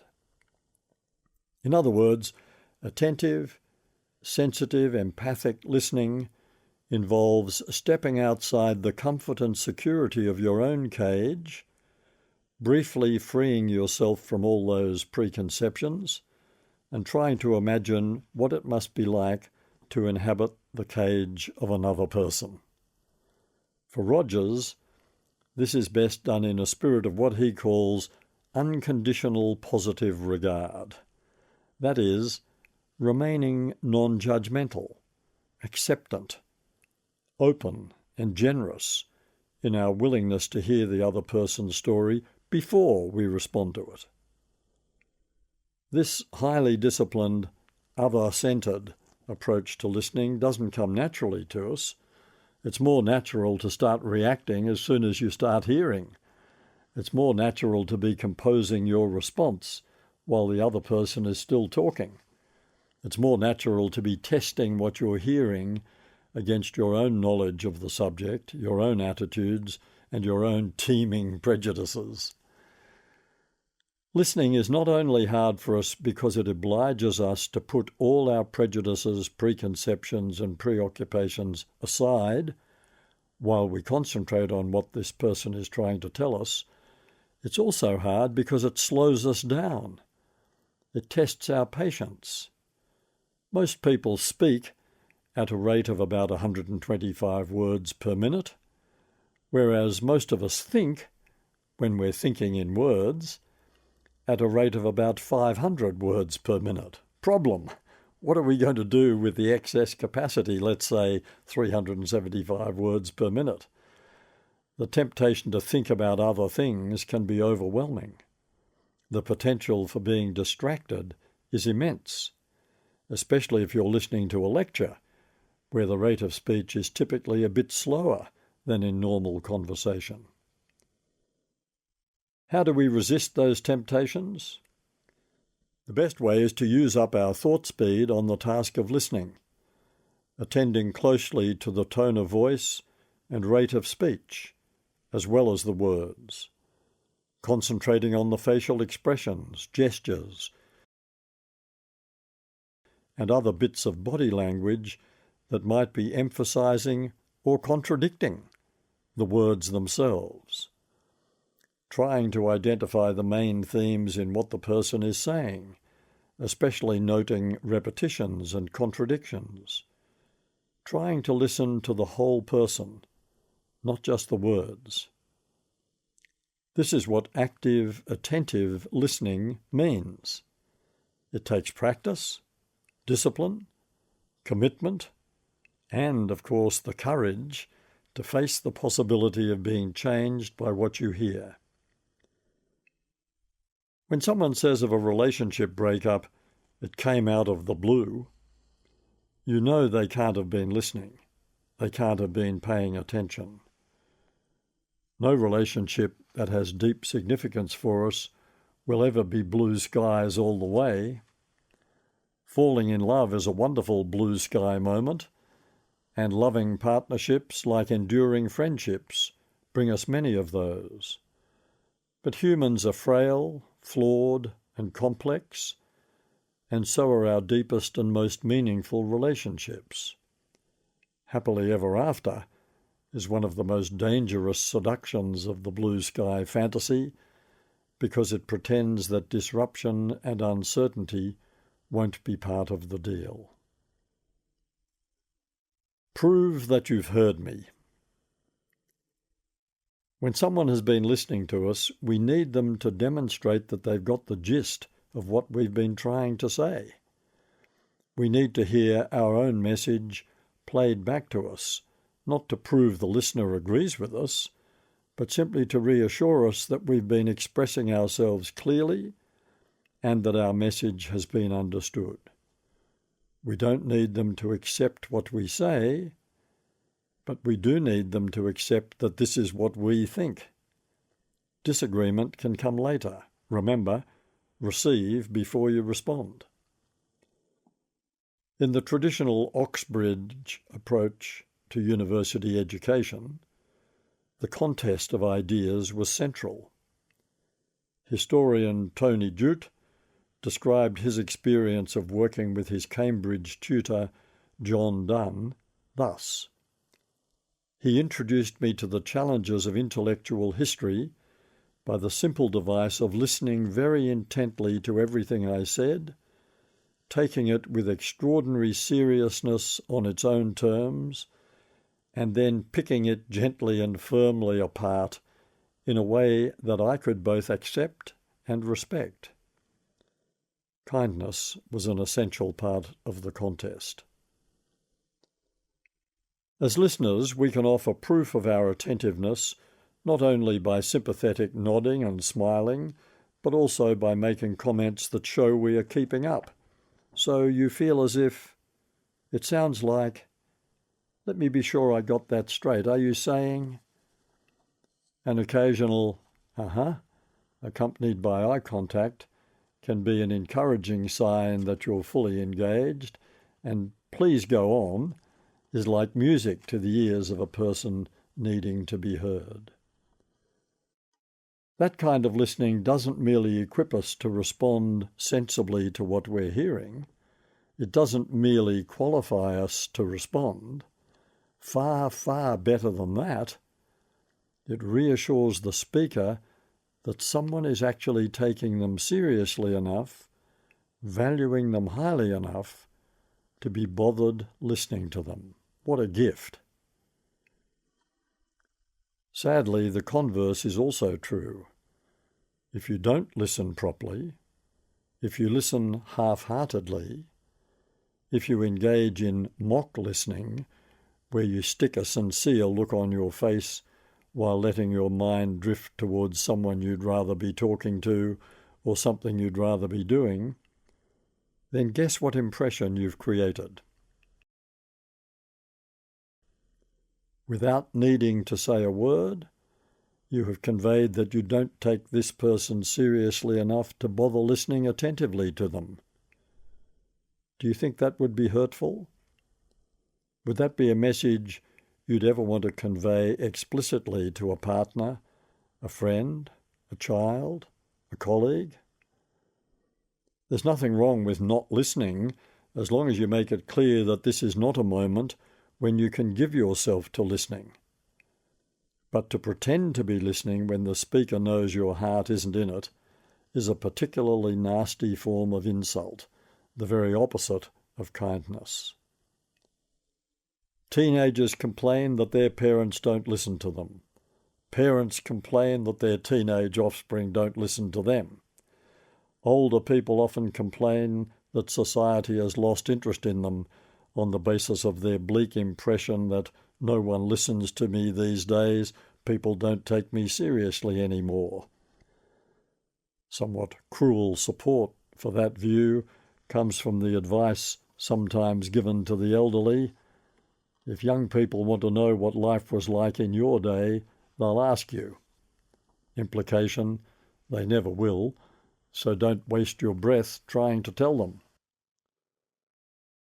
All kinds of people complain loudly and often that their partners don't listen.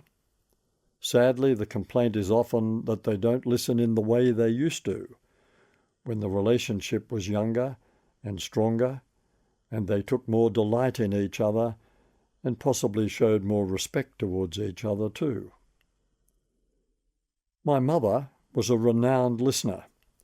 She would come home from a shopping expedition with tales, often tales of woe, it must be said, she'd been told by a total stranger sitting next to her on the bus, or someone who had served her in a shop.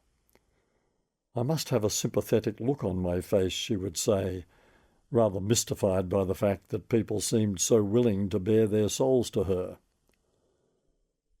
I wouldn't have said she was particularly curious about other people's lives. She was certainly not a neighbourhood gossip. She was infinitely patient, and that might be what people responded to in her. She was also reluctant to talk about herself, so that gave others a clear run. But there was an exception. A guest in my parents' house, noticing that my father tended to hold the floor rather constantly, once asked my mother how she coped with his incessant talking. "Oh, I stopped listening years ago," she replied cheerfully. Perhaps my father naively assumed that because he was talking, my mother was listening. My partner listens to me. Third time lucky. Julia's backstory. When I met Ross, I was extremely wary. He was such a good listener that I wondered if he was putting it on just to impress me. When I give you a bit of history, you'll understand why. I remember once when he was gazing intently at me as I was rabbiting on about something. I said to him, "Why are you looking at me like that?" And he said, I'm just listening to you. I was so shocked that I think I actually said something like, "Oh, it's not that important." Ross's ability to focus fully on what I'm saying is still a revelation to me. In some ways, it makes me a bit more careful about what I say. In other ways, it's hugely liberating because I know I can say whatever I'm thinking and Ross will listen so patiently that it will help me to work out what I really think. He's more than a sounding board. It's like we're singing in harmony, and his part always makes my part sound better. I know he's the same with other people.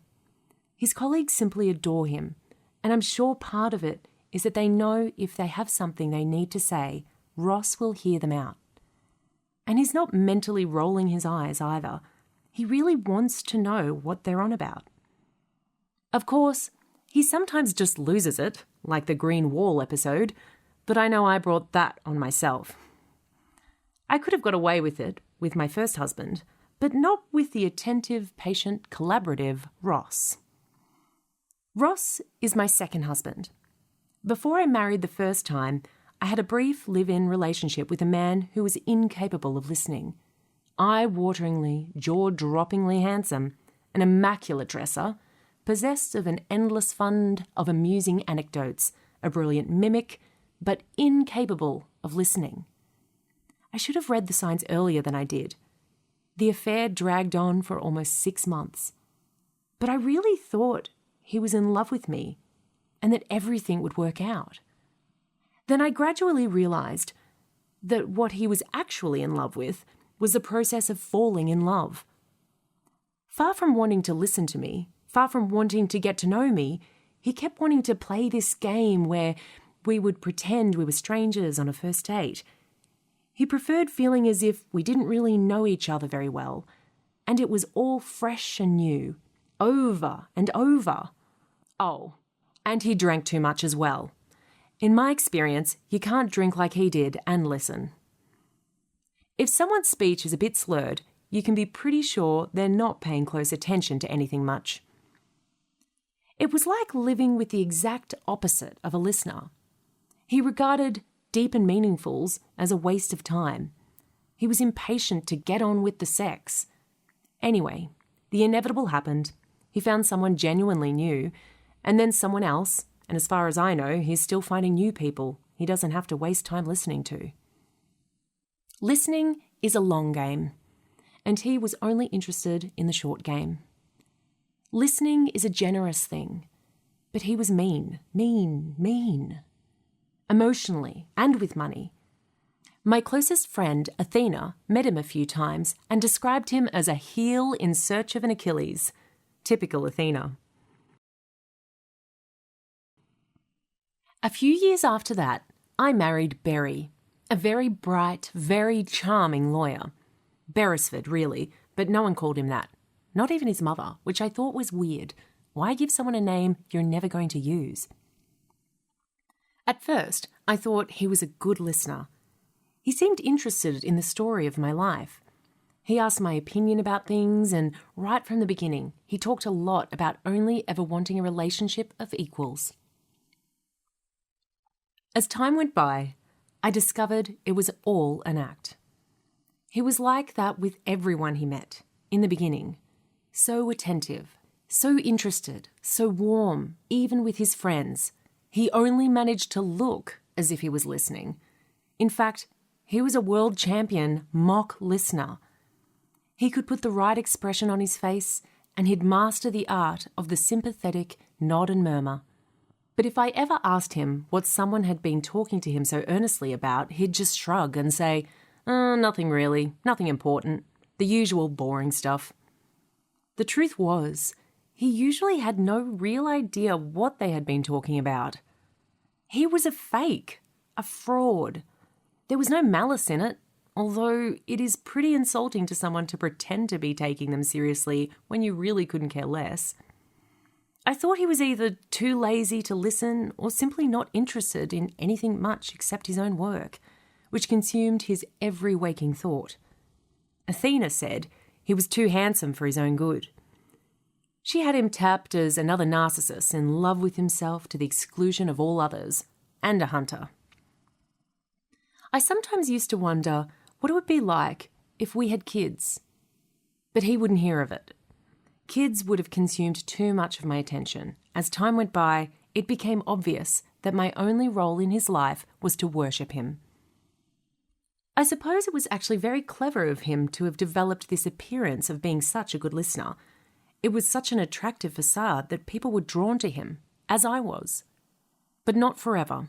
It took 5 years, but I eventually came to feel that I had no voice in our marriage.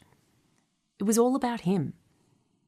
After the first few years, he simply stopped pretending to listen to me. I felt as if I was going mad. We'd sit at the breakfast table like any normal couple and we'd appear to be having a conversation. But actually, he was saying what he wanted to say, usually about what his day held for him at work or what the government should be doing about this or that, and I would try to show an intelligent interest. Then I would say something that was on my mind. But there was no longer a flicker of even fake interest. He was perfectly polite, but he simply stopped making the effort to listen to me. At the deepest level of my being, I felt as if I was being ignored. It was as if I no longer existed for him, except as a source of occasional sexual relief. This ends CD 3.